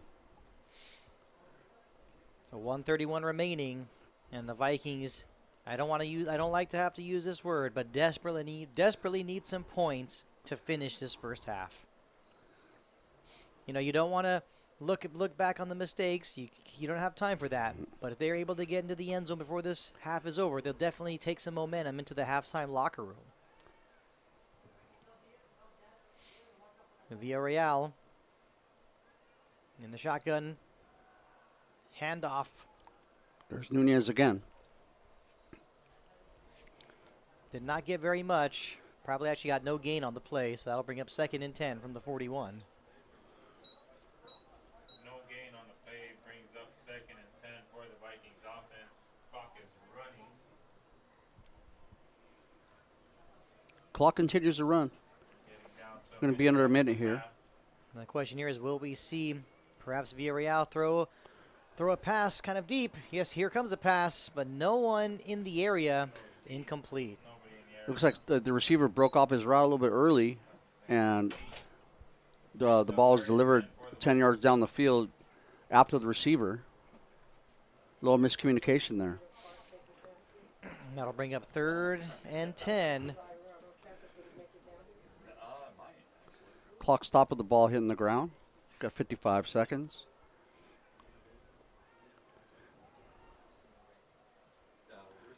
And can the Vikings get something going? They would really need a first down conversion here. Would be huge. Looks like a timeout has been called. And yeah, timeout called by the Rosemead Panthers. Coach Paul Rodriguez and the Mountain View Vikings would like to thank their sponsors and donors: Citizens Business Bank, LAB, Longo Toyota, Warren Ortloff, Rio's Pizza, Ted Levine Drum Company, and Valley Vista Service. Thank you for supporting the Vikings. And of course, everyone who has joined us on this live stream, thank you for your support. Thank you for tuning in as well, wherever you are watching from. Exciting to hear that we have viewers tuning in from Colorado and Texas.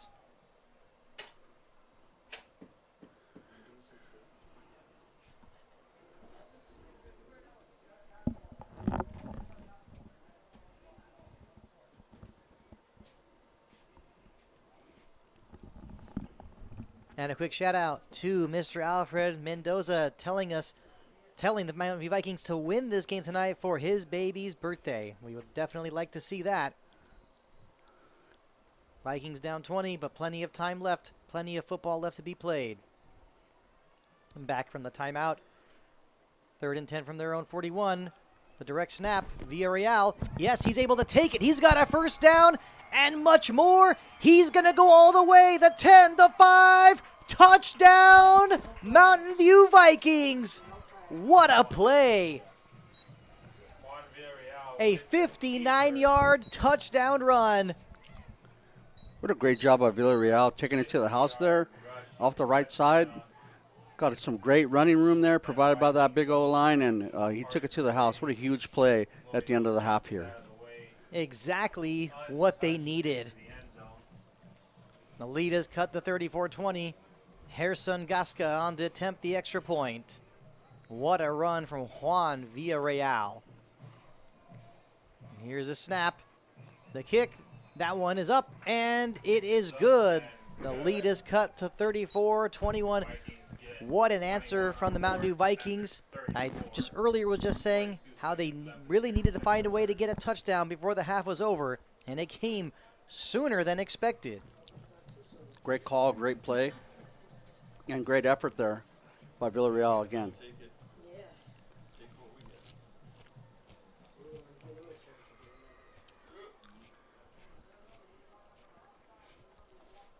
Kickoff seems like a formality now, but this is the way things have been going. This is a big play as well. I'm going to make sure that everybody stays in their lanes and the coverage team gets down and covers this kick. Only 42 seconds left, but you never know. Anything can happen. So this is crucial. I mean, what's got to be on the mindset of these Vikings players is that they have fought hard. They're only down by 13, but they have got to take this score into the halftime locker room. It is a must. And here is the kickoff. Taking a bounce. And actually, yes, does stay in bounds. Having a little trouble fielding it. Finally brought down. And, of course, that Viking sideline was probably just wondering and hoping, would it be possible to scoop up the ball? Well, the ball was bouncing around there for it seemed like forever, but the coverage team was there. They did a good job, and they covered the kick well that time. So definitely a change. Seems like it's been the first time in an eternity. Panthers will be starting with field position, with a field position that we have not really seen them have very much tonight. Be 1st and 10. This is the worst field position of the night for Rosemead, definitely. 1st and 10 at their own 27-yard line. Definitely a change. Exactly what the Vikings need. Pineda in the shotgun, looking, already going deep. Could this one be picked off? And actually, no, it is caught. What a catch. What a huge play. That one caught by Renteria for a huge gain to the Vikings' 43-yard line. Armando Renteria having a huge night for the Panthers. Getting open there, going up again in the football. Great job. Not wasting any time. Pineda looking once again, throwing deep. Throws into some traffic, but a flag is thrown, and I really don't think there should be defensive pass interference. The ball didn't look catchable there, Art. Didn't look catchable at all. And this is really, I really think this is a flag that should be picked up, especially if it's uncatchable. It looked like incidental contact, but no, the official says pass interference on the Mountain View Vikings, and 21 seconds remaining in the first half. And you can see head coach Paul Rodriguez saying exactly what you just said, Larry, signaling that ball was uncatchable. It landed out of bounds. There's no way the player was going to make a play on that ball. Very disappointing call, I must say. But either way, the Vikings cannot be dwelling on that call, or what should have been. Matias Pineda in the shotgun with an empty backfield. Got receivers lined up to both sides. Looking. Has time. Still looking. Is he going to throw this one to the end zone? Yes, he does. And it is caught in the back of the end zone. What a play with 11 seconds remaining. David Estrada with the catch. A 28-yard touchdown pass from Matias Pineda. Unbelievable is all I can say. Pineda with an incredible throw there.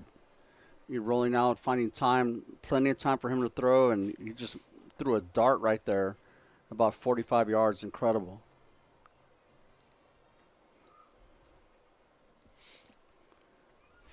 Panthers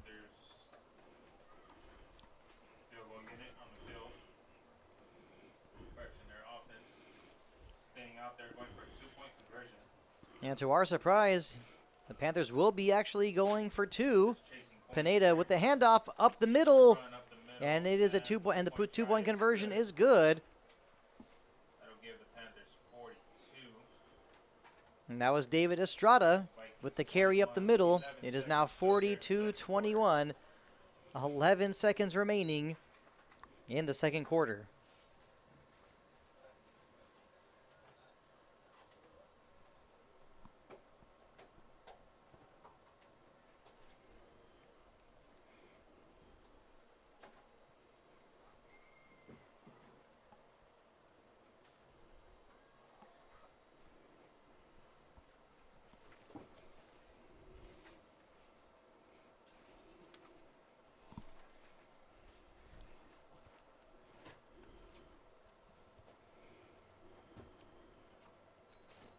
We've seen plenty of action in this first half.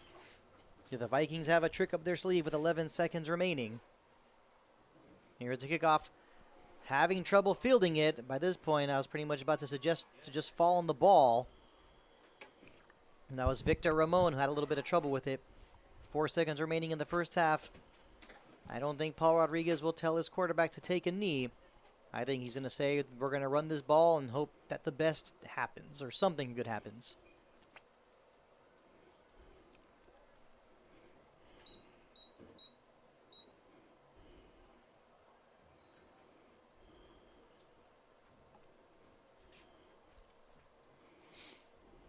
Juan with the 80-yard touchdown return.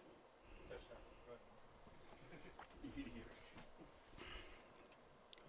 Waiting for this play. This most likely should be the last play of the first half. Looks like taking a knee. And yeah, Villarreal does take a knee, and we have reached halftime. The score, Rosemead Panthers 42, Mountain View Vikings 21. Right, the cross-country squad, both boys and girls, led by Coach Felipe Loera, had a meet today in Orange County, competing against 16 other schools, and a lot of success today for in the freshman division. Orlando Santos placed 5th, Kevin Guzman 18th, Melanie Sanchez Lopez 25th, and Sabrina Patino 33rd place. In the sophomore division, Allison Ceballos 43rd, and Brianna Sanchez strong 19th showing. In the junior division, Jesus Castillo 11th place, outstanding. John Sanchez Lopez 26th place, Joseph Patino 27th place, and David Dew 28th place. In the girls junior division, Andrea Correa 19th place, Carolina de los Santos 29th place. In the senior division, Raziel Lopez 25th place, Chris Corrado 38th place, and overall Mountain View earned 14 medals today. Outstanding job of the cross-country Vikings and Coach Felipe Loera. I can't hear you, Max.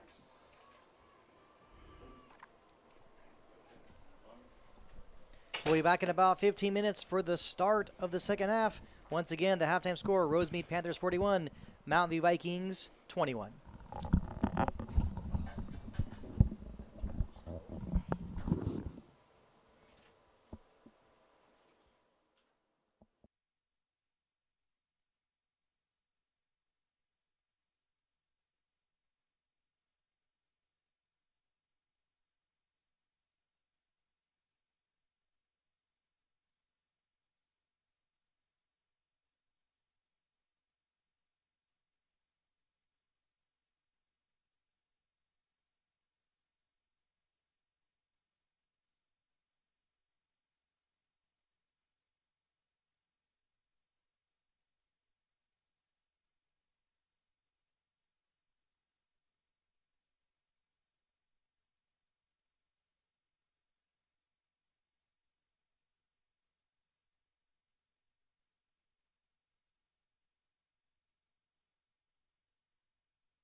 Great job by the Pep squad there. Led by Martha Guerrero Pinedo and Precious Garcia.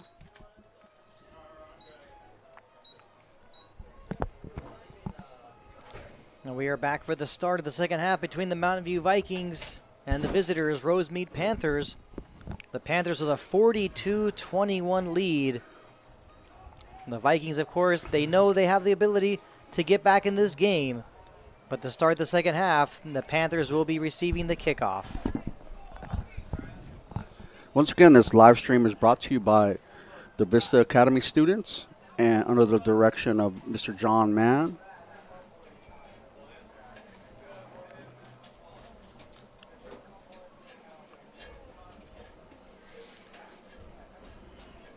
Now, Larry, you've been around this game for many years. To be a fly on the wall, what do you think was being said in the locker room by head coach Paul Rodriguez to his Mountain View Vikings? Well, definitely they want to keep their composure. You got to keep your head about you and just play a series at a time. We need a turnover or a big play here at some point to jump back in this game.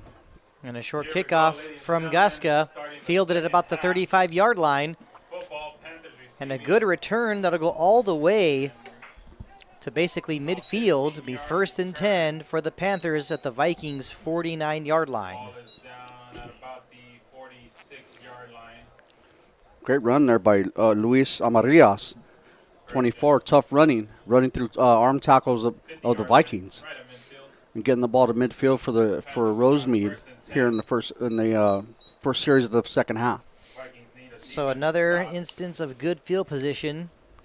I'd like to say this has pretty much been the average field position today Pretty much. for the Panthers. The next time we need a statistician, Art. I agree, and here's the handoff up the middle. Should be good for about, finally the whistle blows. You would think the whistle would blow by now. about a 4-yard gain. Yeah, but that'll be a 4-yard gain. 2nd and 6 for the Panthers. And that time looks like it was David Estrada with the carry up the middle. It'll be interesting to see how Rosemead handles this. Up 3 touchdowns, and if they want to run the clock, stay conservative, run the football, or if they're going to keep throwing it.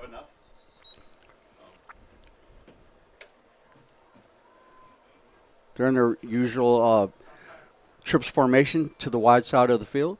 And here's Pineda with the snap. A lot of time. Makes the pass. It is caught at about the 33-yard line. Running after the catch. Getting to the end zone. And yes, it is a touchdown for the Panthers, not wasting any time at all.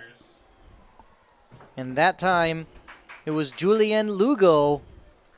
Makes the score 48-21. Only took 36 seconds for the Panthers to get into the end zone. Not the start that the Vikings needed. Another great throw by Pineda. Panthers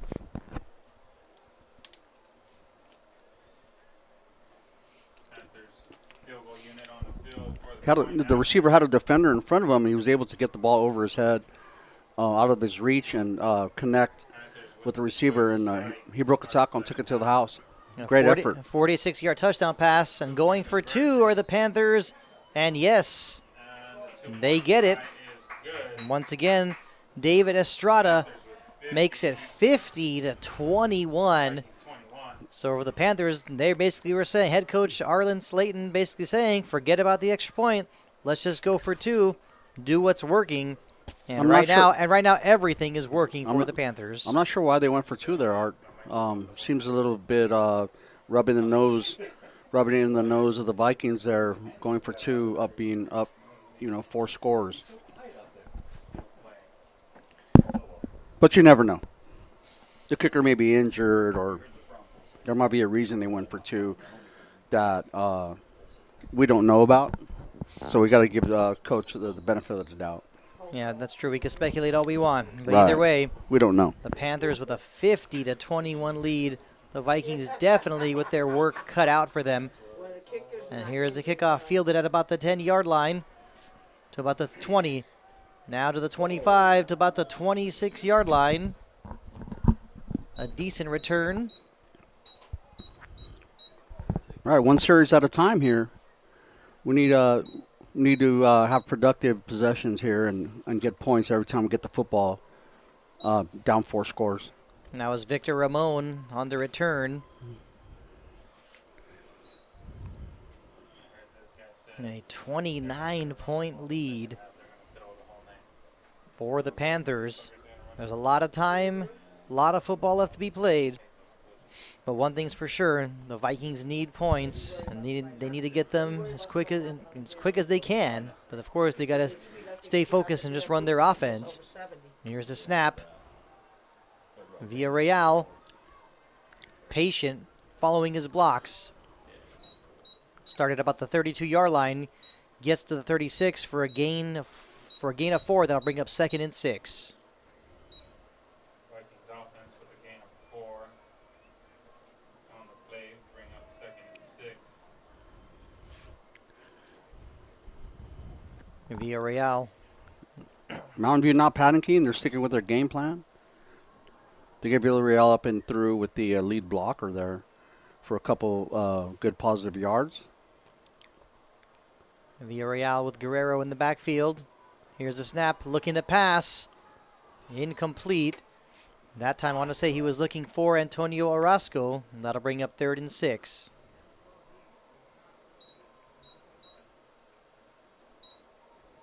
Pass attempt incomplete. Brings up Looks like 3rd down. Villarreal might have rushed his throw there a little bit. The Vikings So he had like maybe another half a count or half a step to get rid of the football and make a better throw to Orozco.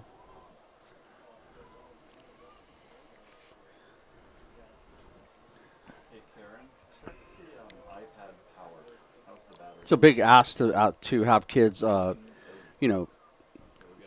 be forced to make a throw in situations where you're not really throwing the football a lot. And here's a snap. Villarreal hands it off to Guerrero, not electing the pass. 22, Ricky Guerrero. Got about, I want to say, 7 yards. I want to say actually about 5 yards on the play. So that should bring up 4th. 4th and 2. Looks like 4th and 2. So it was a 4-yard gain. Yes, and no question, this is 4-down territory. They are going for it. Offense will stay on the field. Or will we see Villarreal do the hard count to try and draw the Panthers offside? And here's a snap. They're not going to try to draw him offside. Guerrero, patient, following his blocks. Can he get that last push that he needs Looks to get like he the got first it. down? Forward. Looks like he got it, Art. Yeah, it definitely appears to be a first down, and a very, very much needed first down for this Vikings offense. Forward. So that'll be first down for the Vikings. Great job by Guerrero there. Tough running. Didn't give up. Got that extra push and was able to get the first down. No, first down for the Vikings from their own 44-yard line. Keeping offensive possession.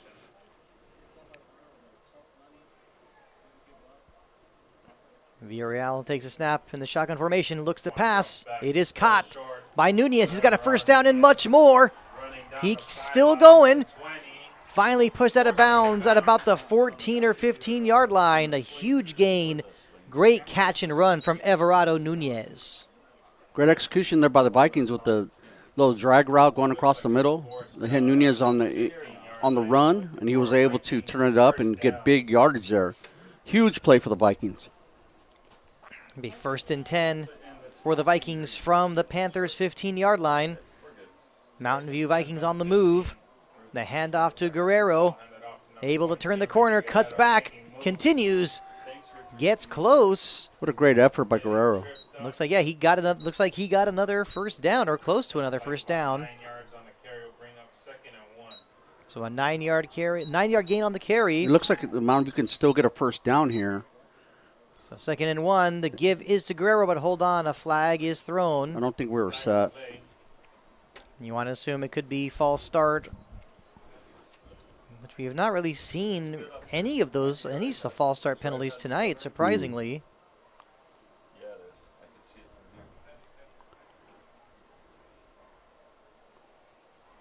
So it is a dead ball. And actually, it appears to be on the defense. Legal participation. Against their defense. You have 12 So- guys. Yeah, so an illegal substitution. Yeah, Oh, look like they had 12 in the field, or they ran somebody on late. that'll be an automatic first down. Ball will be placed at about the 3-yard line. So first and goal for the Vikings from the Panthers' 3-yard line. Wildcat Jumbo. The direct snap to Nunez. Will he get in? Came close. And it looks like the ball did come out loose, but it looks as if perhaps he was down by contact and then the ball came out. No indication from the ref there that it was a fumble. Goal line. So second and goal. Call it second and goal from the 1. And the Vikings just got to punch this one in. We get Nunez behind the big boys up front. There's Nunez again with a direct snap. Not going to get in. We get stuffed. Definitely lost about a yard on the play, and actually more than just a yard. Actually lost about 4 yards on the play. That'll bring up third and goal from the 5-yard line. So huge loss. Definitely what you did not need at that moment. You know, you don't want to be losing yardage when you're Right. so close to the goal line. Vikings offense going in the wrong direction. Brings up Yeah, Well, third. Mountain View hasn't really run anything else outside of this short yardage situation, so they knew that he was going to get the football there. Third and goal. The run. direct snap to Ricky Guerrero. Trying to follow his Guerrero blocks. running Can he hard. get into the end zone? Yes, he does. It is a touchdown Great job by for Guerrero. the Vikings. getting 6 for the Vikings by number 22, Ricky Guerrero. It was obviously going to be 4-down territory, but a huge relief for the Vikings to get into the end zone. Now they could just think about the 2-point conversion or the extra point. Guerrero's 10th touchdown of the year. Tremendous. And they have brought on a special teams unit, Vikings kicking team on the field goal unit. Harrison Gasca, to take the extra point, or to attempt the extra point. Not a good snap, but able to make the adjustment, and yes, it is Great good. job. Lead is cut to 50-28. Great job by the holder there. Keeping his composure, fielding the bat snap, getting it down so we can get the kick up and through. Excellent. I like Coach Rodriguez there going with the extra point instead of trying to go for 2, chasing the 2-point conversion. It's a little bit too early for that. Kick it through and cut their lead a little bit. Now, with the way things have not worked out very well tonight, from the special team standpoint, from your perspective, Larry, you know, do you possibly try a surprise onside kick? No, not in this situation. But getting the ball down the field is probably the best thing they could do. The pooch punts, the pooch kickoffs really haven't gone well for Mountain View. Here comes the kickoff from Harrison Gasca. Does pooch it a little bit. Fielded at about the 30-yard line. Oh, good tackle. Good tackle by the coverage team right there. Excellent. And the Panthers will be starting 1st and 10 from their own 39-yard line. 6:59 remaining in the third quarter. Rosemead has a 50-28 lead. Now the huge question is, can the Vikings defense find a way to create a turnover? Can they make some big plays? They got to make something happen. They want to give their team a chance to get back in this one. Yeah, the defense needs a 3-and-out or turnover or something right now, and then that'll swing the momentum and, get the emotion, the crowd back in the game. Matias Pineda back to pass. There was some holding there that they missed. Feels some pressure. He throws it deep. Yeah. Little bit overthrown. That time he was looking for David Mendoza. Number 11 on the Panthers. And that was, of course, good coverage. Good pressure by Zarate right there. His face, he made Pineda change his launch point, and he threw long on that particular pass. It's a good job making him move around, making him uncomfortable, and, worked out well for us. And Villarreal was on the coverage on that pass.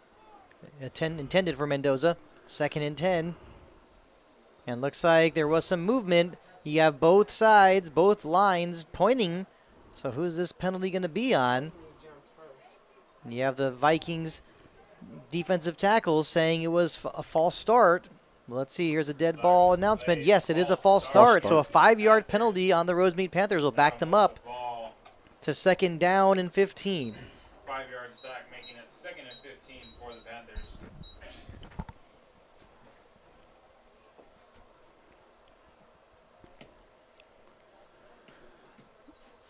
So far tonight, anytime Rosemead needed long yardage, they've gotten this formation, stacking the 2 receivers on either side, keeping the back end for protection. Pineda looking to pass. Short. Initially, it looked like it was caught, but no, the official says afterwards, incomplete. So the ball came out. Looks like Jacob Wong was not able to maintain possession of the ball. So a 3rd and a long 15. Now, this is exactly what the Vikings need, and this is where they really, really must, they got to hold the Panthers and force them to punt. We need to get some pressure on Pineda here and get him to move around a little bit. That seems to make him uncomfortable, and he's not able to throw as accurate a ball when he's moving around. And here's Pineda rolling out to the right side, throws a pass, incomplete. Great coverage over there. Going off the fingertips of David Mendoza, and the Vikings defense does their job, forcing the Rosemead Panthers to punt. But we do have an injured player on the field.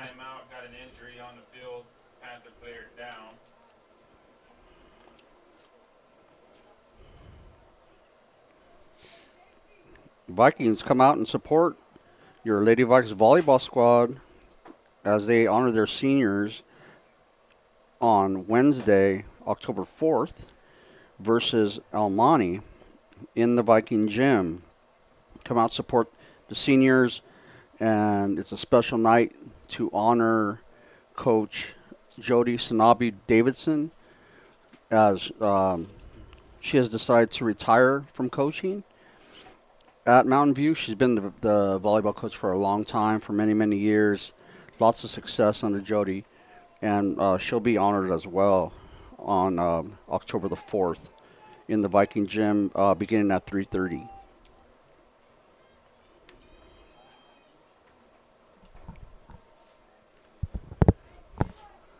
Vikings, don't forget, if you plan on trying out for a winter or spring sport, you must have clearance through the activities office. All clearance paperwork is located on the school website and must be submitted through the school website. So get cleared, Vikings, before you want to come out, get your physical and all your paperwork in. And we're ready to get this ready to resume. 4th and 15. And going for it. Pineda with the pass. Incomplete.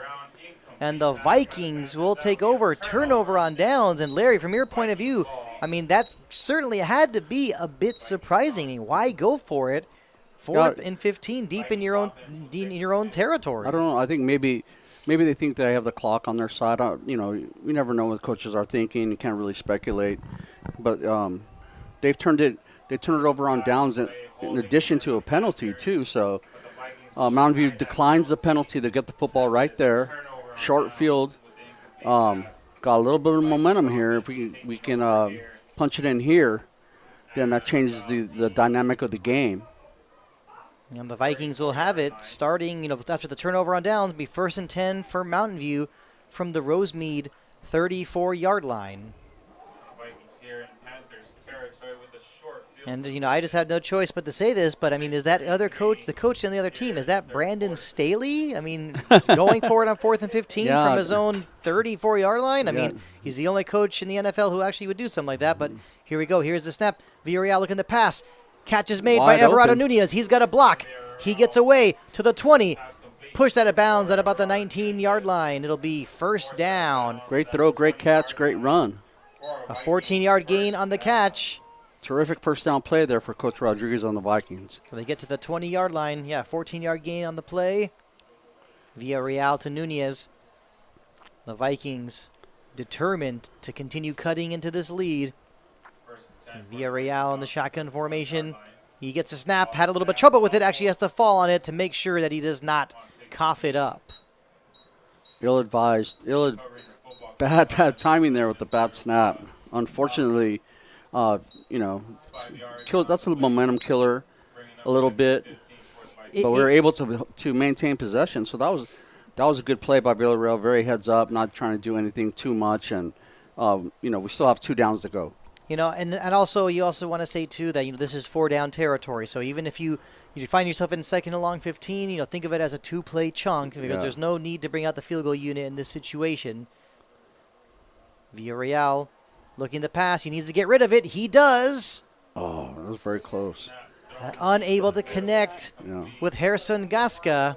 That'll bring up 3rd down and a long 15 for the Vikings. Number 4, Eduardo Nunez, intended receiver. 14. Number 14, Gerson. Now, what will the Vikings do here? We know they've surprised us before. If they end up running the ball, 3rd and 15. you now can't for be the surprised if they Vikings. do choose to run the ball against a possible nickel defense.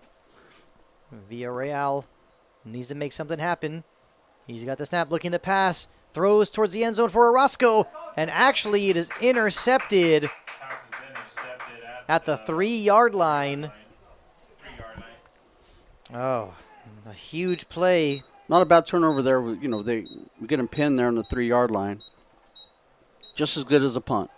And that was Daniel Flores with the interception.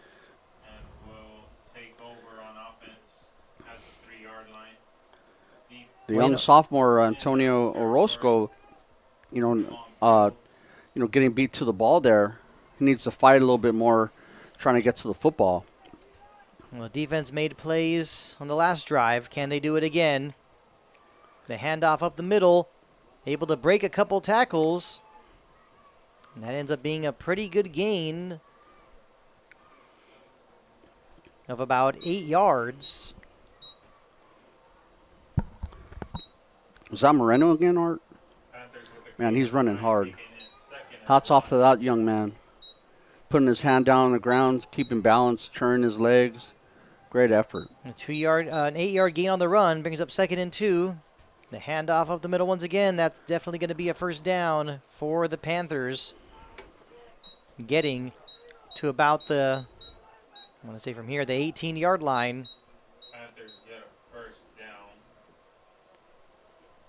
Ball placed at about the 18-yard line. 1st and 10 Panthers. 4:53 remaining in the third quarter. And you've got to like the thinking of Paul Rodriguez and that play call, wanting to go to the end zone. It was 3rd and long. It's just unfortunate. Unfortunate it was not a positive play. Panthers made a huge play on defense. The pass from Villarreal is caught to the outside.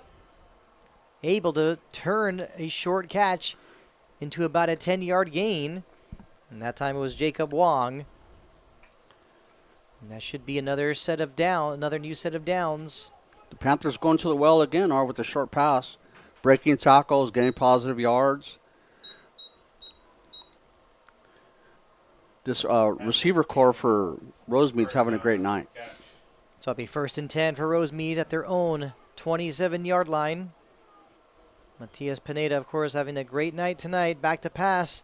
Pass thrown deep. And that pass, could have possibly been a touchdown, but off of his fingertips. That was Renteria. And you just got to look back at that one and say that had he been able to catch that, he could have taken that one all the way to the house. Really fortunate for the Vikings there. They had a drop. Brings up 2nd and long. And on that last pass, I saw another play. Looks like we saw one of the defensive backs blitzing towards Pineda. Might need to be a little bit more aggressive. And here is Pineda once again looking to pass, steps up in the pocket, looks, and decides to keep it himself. Brought down, nice tackle from Ricky Guerrero. That'll make it 3rd down. I want to say 3rd down and about 6. I'm not sure the Rosemead coaching staff want to see Pineda take a hit like that. Running, standing straight up, and took a fairly hard hit there on his throwing shoulder. So it'll be 3rd down for You the might Panthers. want to slide next time, Art. 3rd and 5. Yeah, that's definitely good advice. So a crucial 3rd down and 6. Pineda There with it the is. quick pass, caught by pass again. Wong. Can they bring him down before he gets that first down marker? It's going to be Yes, close. that'll bring up 4th down and 1. They went for it on 4th and 15 on the previous drive. Obviously, expect them to go for it here. I have to even wonder if they even brought their punting unit to this game tonight. So 4th and 1 from their own 37-yard line. A crucial play if the Vikings can hold and force a turnover on downs.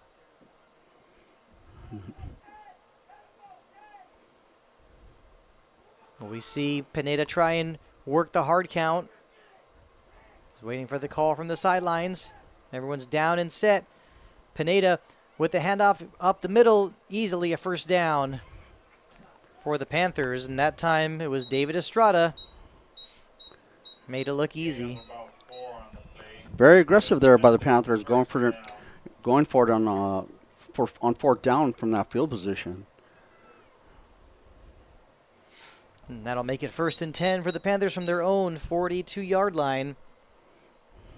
And this is the kind of drive you expect. Expect the Panthers to want to produce a drive where they just keep moving the chains and kill the clock as much as possible. They have had some big play. They've had plenty of big plays today with their touchdowns they've scored, but expect them to want to keep milking the clock. Pineda back to pass. Throws deep. Does he have someone wide open? Yes, he did, but unable to make the catch once again. It was Renteria. He's had a good night tonight, but the last couple throws right to him, unable to make the catch. Just slips through his fingers. Another great throw at Pineda. The last two drops have been right on the money, and they just couldn't bring it in. Rosemead receivers are able to get behind the Viking corners a little bit. And obviously the Rosemead coaching staff is seeing that from their vantage point, letting the play caller know that they're able to run past the corners of Mountain View. 2nd and 10 from their own 42. Pineda looking the pass, rolling out. Looks like the catch nearly made, but no, goes out of bounds. You're unable to keep that one in bounds. Had some pressure that time. That was Julian Lugo. We've not heard his name called too much in the second half. And that'll bring up a 3rd down and 10. Another big 3rd down for this Vikings defense. They need to get out. The defense needs to get off the field. Got to bring the offense back on to try and find a way to make this, a game where they might have a chance to just keep cutting into the lead. They're still down by 22. The offense needs to get back on the field, that's for sure. Pineda looking to pass, feeling the pressure, had to get rid of it quickly, and he did. The catch is made. 1st down and more into Viking territory. Will he be able to take it all the way to the end zone? Brought down at about the 2-yard line. A huge play for the Panthers.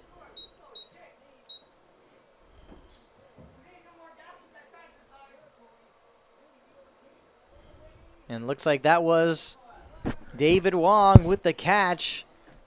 Huge gain on the play. And they get to the 2-yard line. Getting down at the 2-yard line, Vikings territory. A 54-yard gain on the play. Wasn't even that deep of a pass. It was the yards after the catch. And so tough to bring down.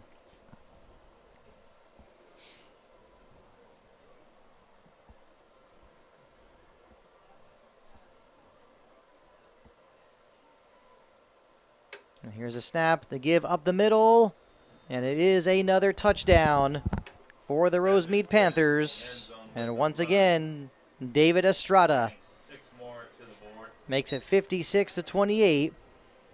Will we see the Panthers go for one, or will they go for two? Looks like the Panthers will keep their offense on the field, going for a 2-point conversion.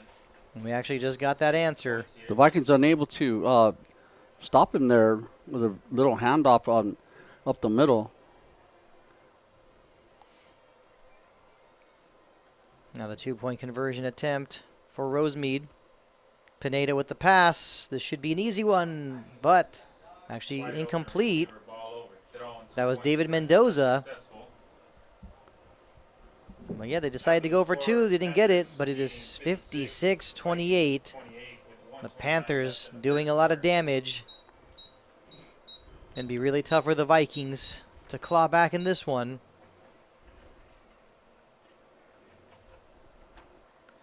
Vikings go to prep every day, Monday through Thursday from 2:30 to 6:15. Tutoring, strength and fitness, and driver's ed club, all available to all Mountain View students, Monday through Thursday, every day in the prep area.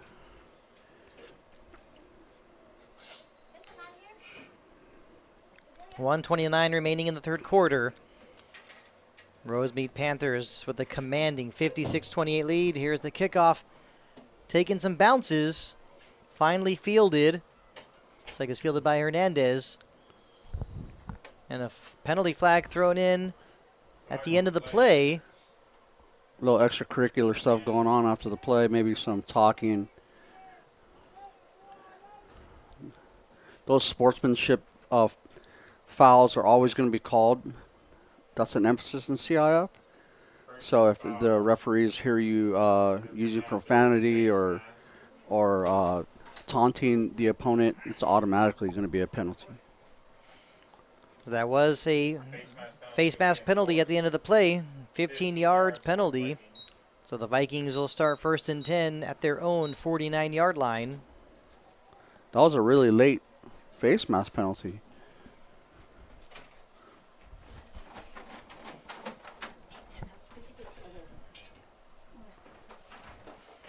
Vikings offense ready to go. Ricky Guerrero takes a direct snap, cuts back. Why did they blow the play dead? Kind of surprising what just took place. The back judge threw the penalty flag.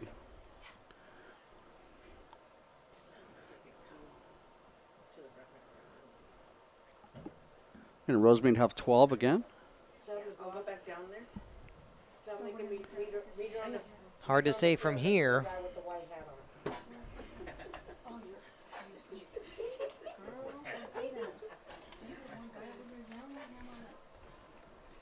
Oh, that's what they do. And they're always up around here, so we always see them. So I guess we'll be repeating the down. Not sure what it was that took place. Still trying to figure that out from up here. Of course, we'd like to know, and The officials are talking to the Panthers side. from what we could see up here, the officials talking to the Panthers sideline. Call from a distance. You can't run the field time. Mr. Branson. Will the pots be okay if I wash them on Monday or Tuesday? So we got the officials timeout here. Officials talking with the Panthers sideline. Well, we have a timeout. Discussion. Vikings Wrestling continues to have workouts and tryouts taking place. If you want more information, contact Coach Alex Sanchez in room 411.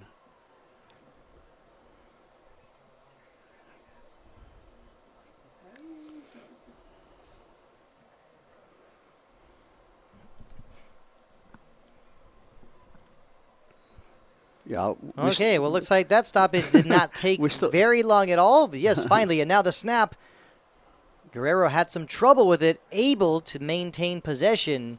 Dangerously close to fumbling the ball, but dangerously close to fumbling the snap. After a bad snap, fumbling with it. Only a loss of 1, making it 2nd and 11. So 2nd down 11 after the 1-yard loss. So we momentarily may have had an injured player for the Vikings. A couple players slow to get up there. Lots of these athletes are going both ways. Ladies and gentlemen, 6th game of the year, hard-hitting game, league game. tickets out and ready. The winner will be Villarreal back in at quarterback. It's really going to test your toughness. third quarter. Head coach Paul Rodriguez changing things up, of course. Now Villarreal in the shotgun, empty backfield. Will keep it himself. Looks for his blocks. And also did a good job protecting the ball Got about 2 yards on the gain, 2 yards on the play. Not a lot of push there for the Viking offensive line. That will be 3rd down and 9, and that'll be the last play of the third quarter. And the score, Rosemead Panthers 56, Mountain View Vikings 28.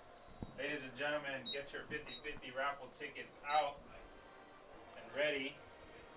And we got 1 quarter left to play. Here's the winning ticket for the 50-50 raffle. And of course, Larry, Your numbers we all know, are you and I both on the same yellow page. We ticket. believe in our Mountain View Vikings, but this it's going to be really tough to make this game and to make this fourth quarter interesting. Yeah, with the style of football that Mountain View plays, it's going to be tough to come back under this situation. They're primarily a run-first team. They run the ball about 90% of the time, so they need to make some big plays and get 3 and outs or turnovers when Rosemead has the ball. Come up to the booth. Yeah, she's right. No, I'll go down. Go down. All right. Right there. On Staff Appreciation Night, we'd like to thank the Congratulations to the 50-50 Mountain View administration, raffle ticket winner. Principal Jose Baños, Assistant Principal Allende Palma Saracho, Assistant Principal Oscar Gomez, and Assistant Principal Ann Lucatom. We're ready to start the fourth quarter. Actually, a pretty quick start to this fourth quarter. In comparison to that official's timeout of talking to the Rosemead sideline, it took about at least, I want to say, 5 minutes. Vikings offense. So 3rd down and 9 at the Rosemead Panthers 49-yard line. Villarreal in the shotgun formation, takes a snap, steps back, looking to pass. It Wide is open. caught. First down and more. Wide open. Tackle. And that pass caught by Paul Martinez, the running back, who is a First junior. down for the Vikings. Great throw by Villarreal right there. Set his feet well, delivered the football where he needed to. Great snap, good throw, good catch. First down for the Vikings. So down to the Rosemead 31-yard line, an 18-yard gain on the play. The Vikings, of course, need to keep moving. 31-yard line. Villarreal For the with the Vikings. keeper. Keeps on pushing his legs. He actually gets close to another first down. Short of That'll be 1 second yard. down and 1. This will be second and 9-yard gain on the 9-yard gain on the play. Lots of options on 2nd and 1. Can run some play action here. Maybe catch the Rosemead defense looking in the backfield a little bit. We'll see what they do.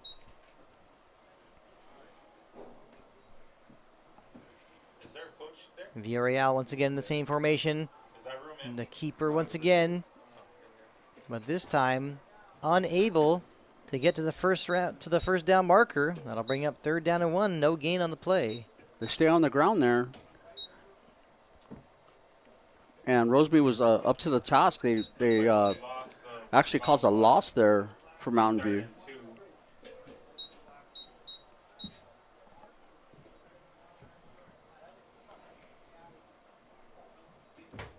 Ball at about the 22-yard line in Panthers territory. Villarreal, the handoff up the middle, just unable to get that push. And that time it was Everardo Nunez. Perhaps got a yard. The officials will. Looks like there's officials timeout. Will they also measure to see how far he is from the first down marker? For the time being, we do have 1 player down. Vikings next week is homecoming as the Vikings take on the Gabrielino here at South Almani. Get your homecoming tickets through October 6th at 3:45 from the activities office in the Bobby Salcido Student Union area. Homecoming will be held inside the Viking gym. Get your tickets.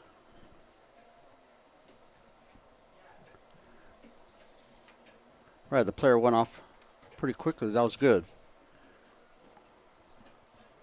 So a crucial 4th down and 1. Big 4th down here, Art. Definitely a big 4th down. 4th and 1 here. So 4th and 1 looks like from the Panthers' 22-yard line.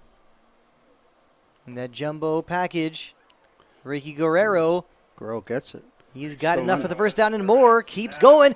Still going. Almost taking it all the way to the end zone. What a run. Gets to the 5-yard line. It'll be 1st and goal. Oh, had he been able to take it all the way into the end zone, that definitely would have been a highlight to watch over and over. So 1st and goal. The hurry-up offense continues. The direct snap to Guerrero. Not going to be able to get through this time. Actually lost a yard. Actually want to even say it appears lost about 1 or 2 yards on the play. Great effort by Guerrero on the previous play. Breaking tackles, tough running, knees up, strong running. Getting a 1st down and putting the Vikings in position to score. Cut into that lead a little bit. Guerrero comes out for this play. So it will be 2nd and goal from the 7-yard line. That was a 2-yard loss in the play. Looks like it's Everardo Nunez who'll be getting this direct snap. Nunez looking to follow his blocks. Definitely got positive yardage. A 3-yard gain on the play. It'll be 3rd and goal from the 4-yard line. 3rd and goal on the 4-yard line for the Vikings.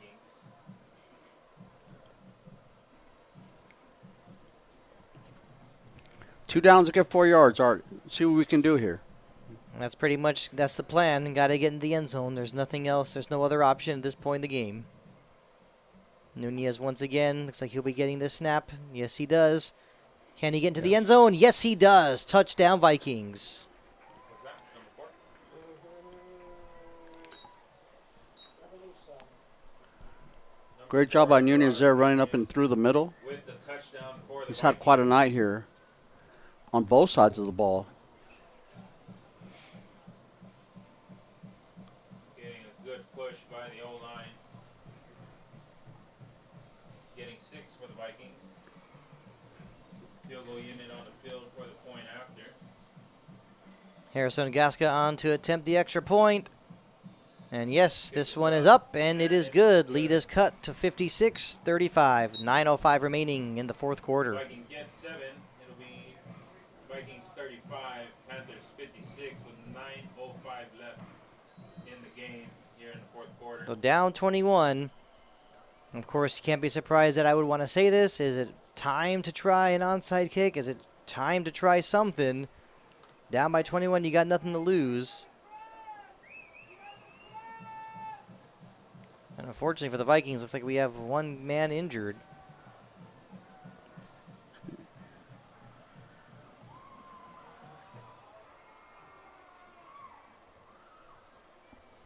Is that 10?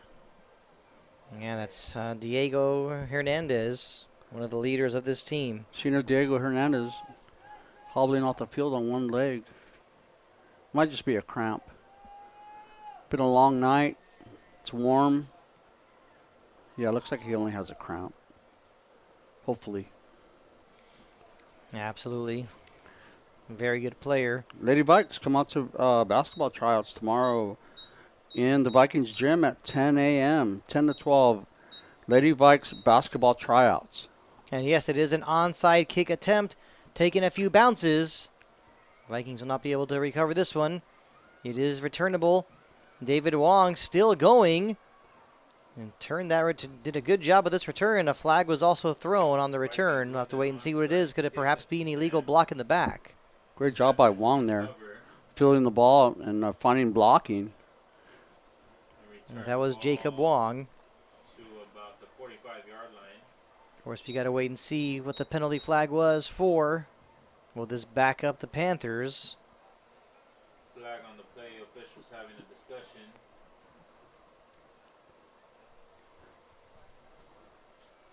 Hernandez still on the sideline getting treatment. They'll be missing him on this series.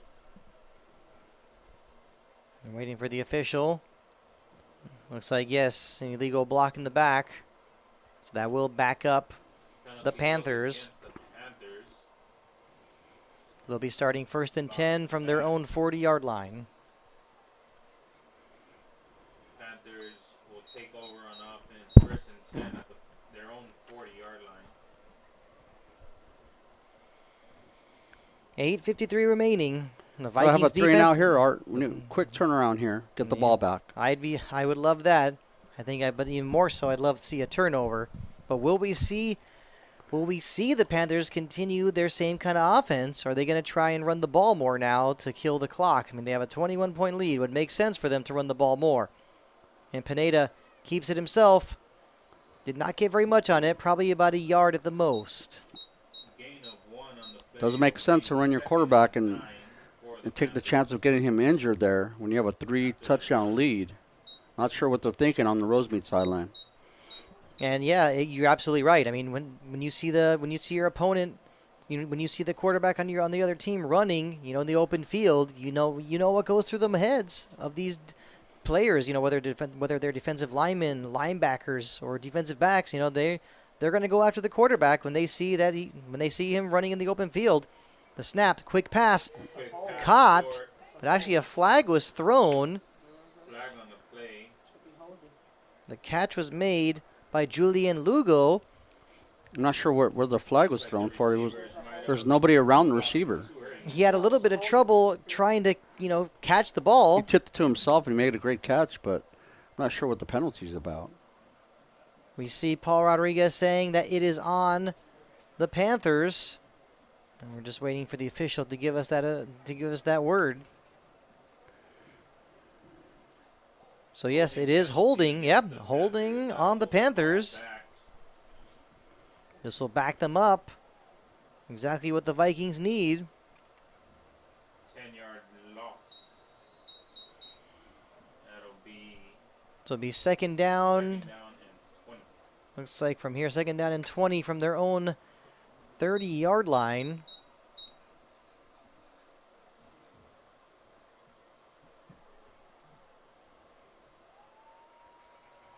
And this is where the Vikings definitely need to keep up the pressure and just make it so that the Panthers do not get any significant gains. Pineda back to pass. He's going deep. This one high up in the air. Oh, great play. Close to being intercepted and possibly even caught, but it is incomplete. Pass incomplete brings up 3rd and 20. Is that number 2, Herman Montiel on that play? With the pass breakup? Excellent. Played the football, timed his jump well, was able to knock it down. Terrific play. Absolutely good play from German Montiel. This now brings up 3rd down and a long 20.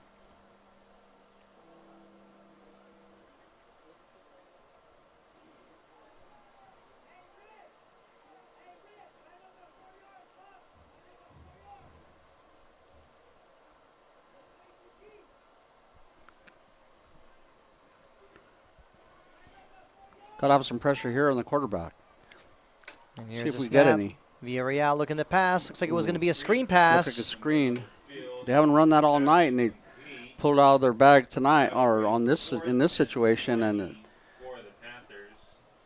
they couldn't complete the pass. And now the question here is, will we see a punt from the Panthers? It's 4th down and a long 20 from their own 30-yard line.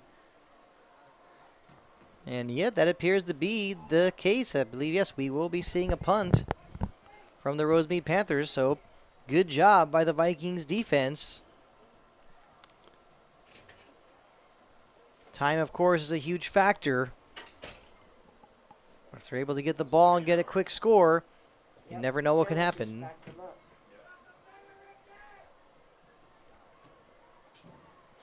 Here's a snap. Back to punt. It's Great actually punt. a pretty good one. Fielded at about the 35-yard line by Nunez. Good coverage. Still by battling. Rose. Oh, what a Throws off some tacklers. And finally, takes a huge one. And that will be a personal foul penalty. And that'll be 15 yards for the Vikings. But what a hit. Oh, we could hear that from up here, the hit that Nunez took. It looks like the player leveled his helmet, Art, so potentially he could be ejected. See what they say. Personal foul against the Panthers. So wait for the official announcement. Personal foul.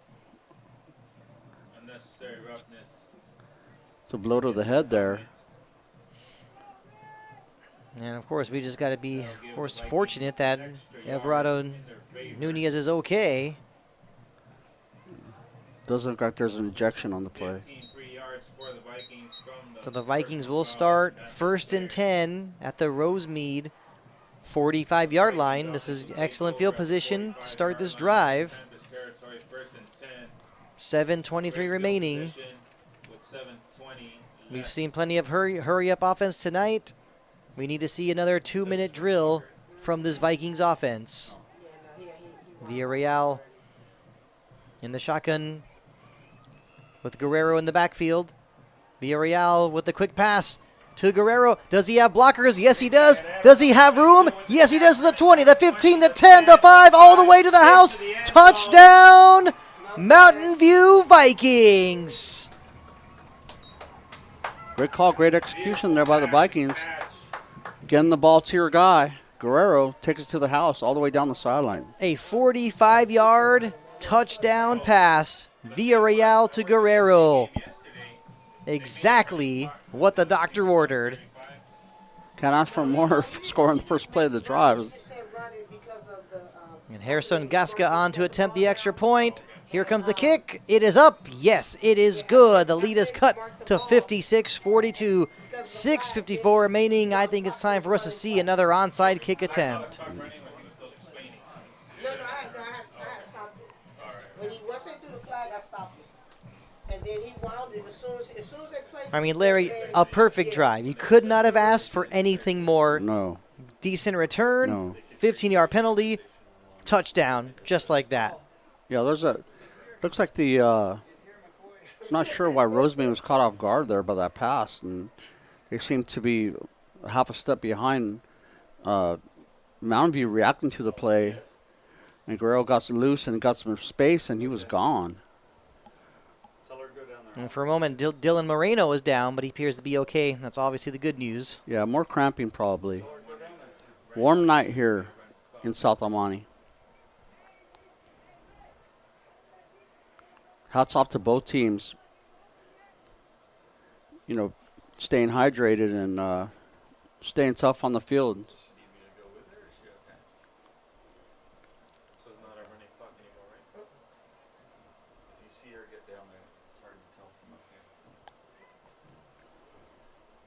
Now time for the kickoff. Will we see another onside attempt from the Mountain View Vikings? And here it comes. Yes, we will. Taking a Good few kick. bounces. The ball's bouncing around. Had a little bit of trouble fielding it for a moment, but the Panthers will have it. Starting 1st and 10 from their own 46-yard line. Good job by Rosebean maintaining possession. The Vikings are doing everything they can to strip the ball, poke it out, do whatever they can to get it back.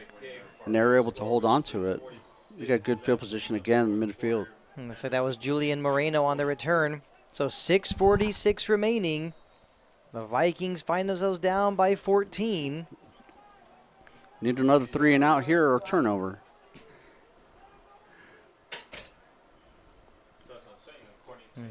And surely this Vikings defense has got to be feeling fired up. They've got to be hungry.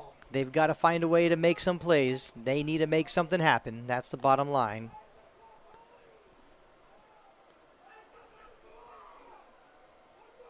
So 1st and 10 for Rosemead from their own 46-yard line. The hand up the middle. Great job by Rosemead running the clock all the way down. And right before the play clock expires, they're snapping the football. And we have the Vikings sideline trying to get the attention of the officials. Appears to have been some kind of mistake that they're very upset about.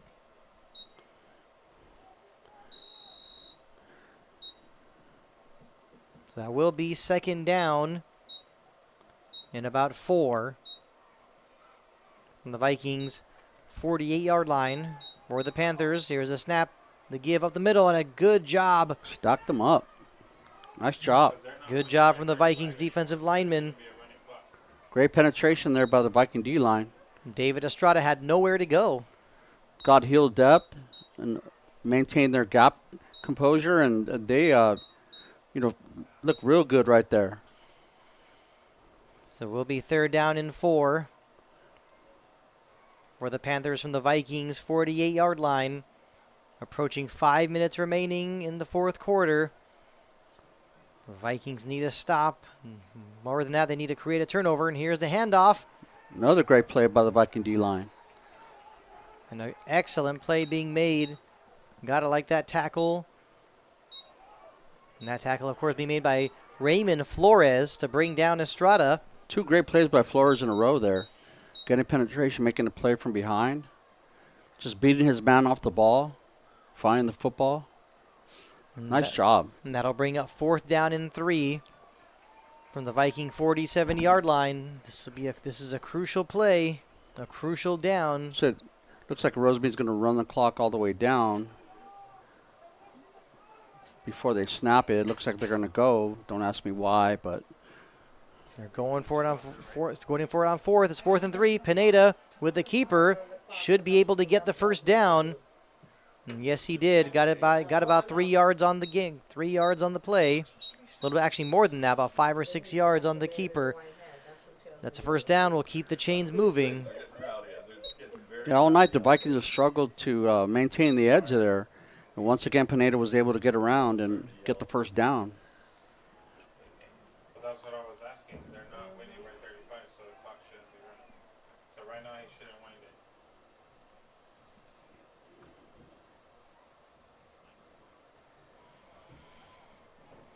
Once he went out of bounds, he shouldn't have. See? Again, we have no idea what the referees are doing. So what, they're telling the clock to run? Yeah, when he winds his hand like this, that's around the clock. So 1st and 10 for the Panthers from the Vikings 43-yard line. Pineda with a quick pass. It is caught. Nice spin move to get away. And that time it was Julian Lugo with the catch and run.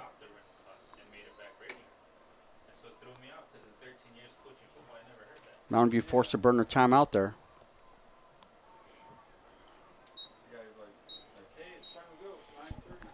Timeout called by the Mountain View Vikings. 3:41 remaining. They're down 56-42. Hate to say it, but time pretty much running out on the home team tonight. Vikings come support Lady Vikings tennis on October 5th at home versus Rosemead, as it is senior night and the seniors are honored prior to their match.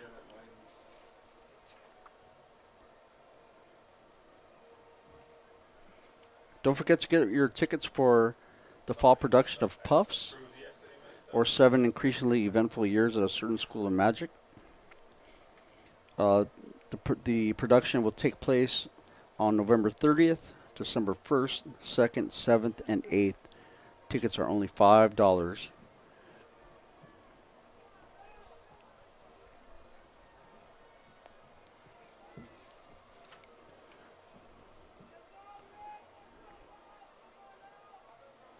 So I know in basketball, once it hits 50, you wind it, but it never stops after that, no matter how close they come back. So ready to get this one back in play. Great job by Rosemead running the clock here, getting it all the way down. 2nd and 9. The handoff. Unable to really find his blockers at first, but doing a good job readjusting and also staying in bounds. That's Julian Lugo with the carry. Nice shot by Lugo staying in bounds there. Keeps the clock going. We'll see if Mountain View calls a timeout.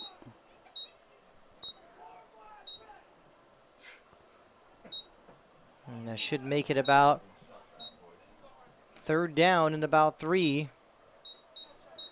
from the Vikings 35-yard line. Shout out to the Viking Regiment, looking terrific in their uniforms tonight. All purple, under the direction of Mr. Faraci. And flag is thrown. Looks like it was a dead ball foul. Will be a false start on Rosemead. Unfortunately here, because the Panthers had a 35-point lead, it is a running clock.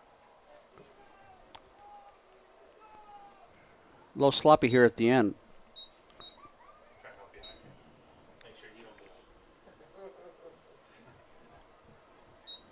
Viking color guard and drill team making their way out of the stadium. Yep. And that's probably why they were doing what they were doing. Great job, ladies and gents. So that Way to represent your school and your community. stop. So 3rd down and 8.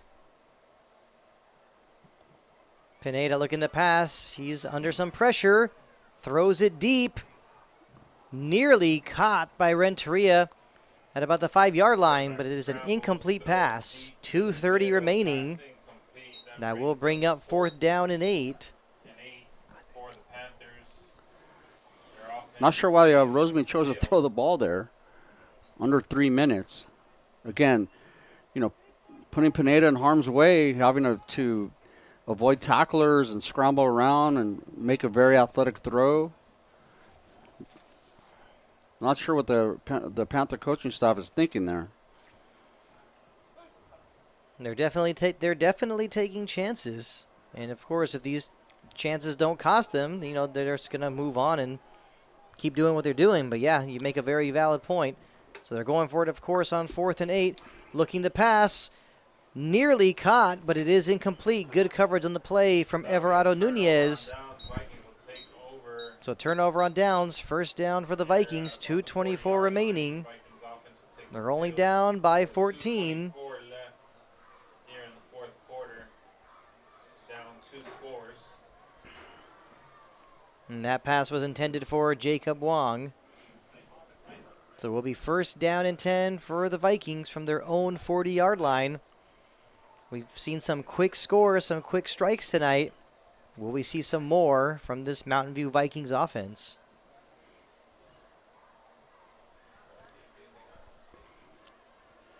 Villarreal with the snap. Looks to pass. Nearly caught. It's incomplete, going through the fingers of Paul Martinez. Martinez was open there, Art.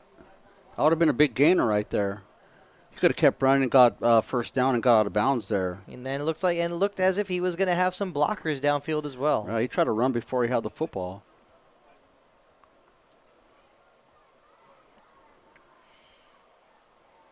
Villarreal in the shotgun with an empty backfield. Villarreal looks to pass. There was kind of a high moon A lot of ball, I want to contact say. there. A lot of contact there. And yes, And finally, no- there is the flag. Now we see the flag. Finally came from the back judge after a lot of encouragement from the Viking sideline. The back judge went deep in his pocket and found that flag. And you got to assume that it's perhaps either defensive holding or defensive pass interference. And yes, that's exactly what it is. Pass interference on the Rosemead Panthers. That'll be an automatic 1st down. Ball will be placed at the spot of the foul. Vikings 1st down with 2:16 left. So 2:16 left. It'll be 1st and 10 for the Vikings at the Rosemead Panthers 45-yard line. They can get a quick score. We could definitely experience some possible excitement. Villarreal looking to pass once again. He's got someone open off of his fingertips. Paul Martinez once again. Had he been able to catch it, Martinez you with got a- it. You just know it would have been a touchdown. Right. Tough ball to catch right over his head. It definitely was not an easy play to make. That's for sure. Good throw by Villarreal. He's been on the mark with his. I mean, they don't throw it a lot, but he's been on the mark most of the night. 2nd and 10 from the 45. Villarreal looking to pass. That time is looking for Everardo Nunez. Incomplete. Pass intended for number 4, Everardo Nunez. No miscommunication there between Nunez and Villarreal. 10 for the Nunez cut off his route, and I think Villarreal expected him to keep running up the seam.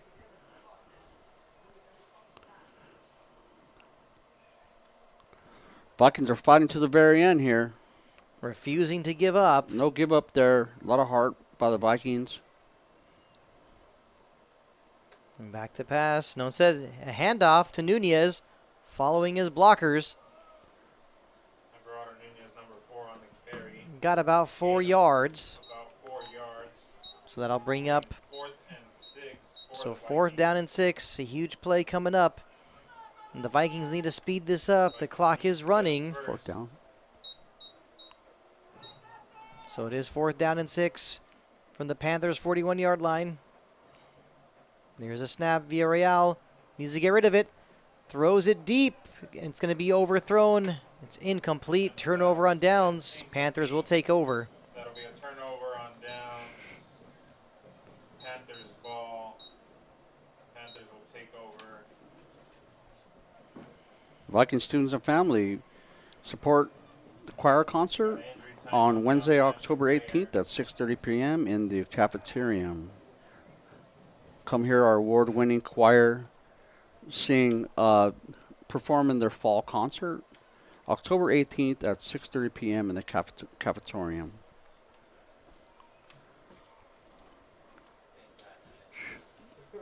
This live stream is brought to you by the Vista Academy students under the direction of Mr. John Mann. Terrific job by the students here putting this on. A lot of technical intricacies going on here. With a great job filming and getting the live stream on YouTube. Mr. E and Coach D, we just came out here to have fun, and these kids are putting in work. Mr. Mann's running around directing them, and it really is a tremendous program here at Mountain View High School. Definitely is. Great team put together by John Mann and the Vista Academy. These Mountain View Vikings players, you know, there's been times tonight where they've made mistakes. It's been tough at times, but they have not given up. That's definitely something to be proud of. And there is the snap, the give, and plenty of space, taking it to the 25, now to the 10, all the way to the house. Touchdown, Rosemead Panthers. They elected to go with running the ball to kill the clock, and they got more than that. And that touchdown run from David Estrada. Oh, okay. So David Estrada with a 59-yard touchdown run now makes it 62-42. Right, the broadcast and live stream been brought to you by Victor Esquivel, Oscar Cuevas, Rafael Quintero, Johan Parra, Andrew Zavalza, Maximiliano Martinez, Jonathan Angulo, Jennifer Lopez, Karen Nguyen, Janet Hernandez, all the terrific students putting in work on tonight's live stream from Vista Academy and Mr. Mann. And David Estrada running in the two-point conversion to make it 64-42. A lot of points tonight. So that was a very quick drive for the Rosemead Panthers. After the Vikings turned the ball over on downs, a 59-yard touchdown run. Another two-point conversion ran in by Estrada. That's how it is now 64-42. Thank you for your great work tonight. Vikings put up a great fight tonight. Just didn't have enough. Unfortunately, some mistakes on special teams and at times poor tackling. They fought hard. And Rosemead just made a few more plays. They definitely did what they could tonight. Now the kickoff. Fielded at about the 25-yard line. 1:16 remaining. So a 64-42 lead. But of course, there was plenty of positives tonight for the Mountain View Vikings. But it's also been one of those nights where there were some self-inflicted wounds, and on top of that, just many times unable to put a stop to this Rosemead Panthers offense. Pineda, of course, the star for this Rosemead Panthers team.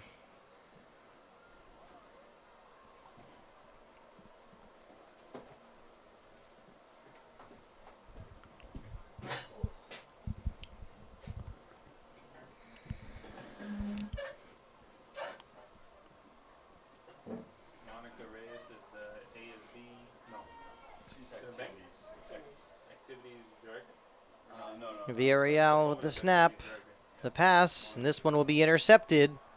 Taken to the 30, the 25 to the 20, down about the 19-yard line. That should do it. And that would intercept that pass intercepted by Julian Lugo.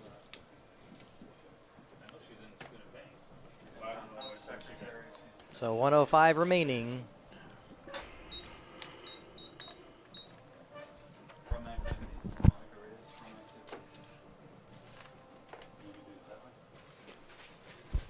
activities.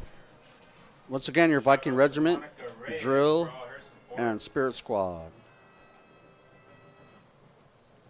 Shout out to Aaron Sepulveda, And color guard. activities director.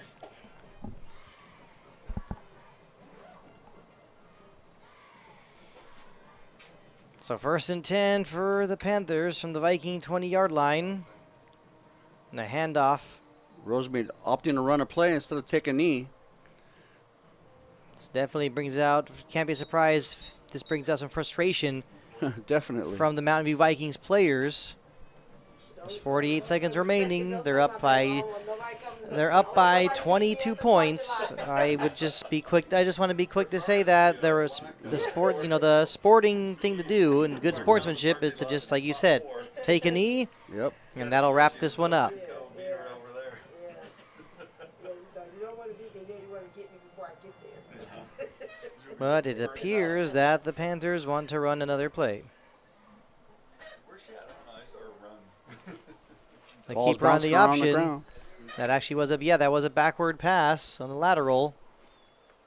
And it actually was a fumble. That doesn't appear to have been a forward pass unless the official said it was incomplete. The ball rolled out of bounds there. Yeah, it's possible. Hey, make sure all the camera people stay on your cameras until your director tells you that we're offline.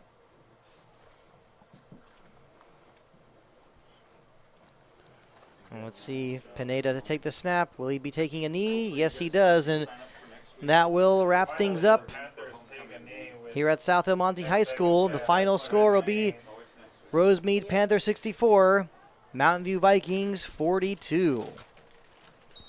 players. Once again, I want to thank John Mann of the Vista Academy for putting on Tonight's game. tonight's Your final score, broadcast of Mountain View Vikings football. 64. The Mountain View Vikings definitely fought hard. The story was that they were just unable to put a stop at times to this Big matchup. Rosemead Panthers offense led by quarterback Matias Pineda. The teams, of course, shaking hands to finish this one tonight. 4-2 record. Vikings will go back, watch the film, regroup, and get ready to play Gob next week. Homecoming, big night, Thank you big for weekend. attending tonight's game. I'm sure they'll be ready to go. Get home safe. Thank you again, everybody, for joining us for tonight's Have a good broadcast weekend. of high school football between the Mountain View Vikings and Rosemead Panthers. For Larry De La Rosa, I'm Ardith Takari. Good night. Viking Regiment, Viking Drill, Viking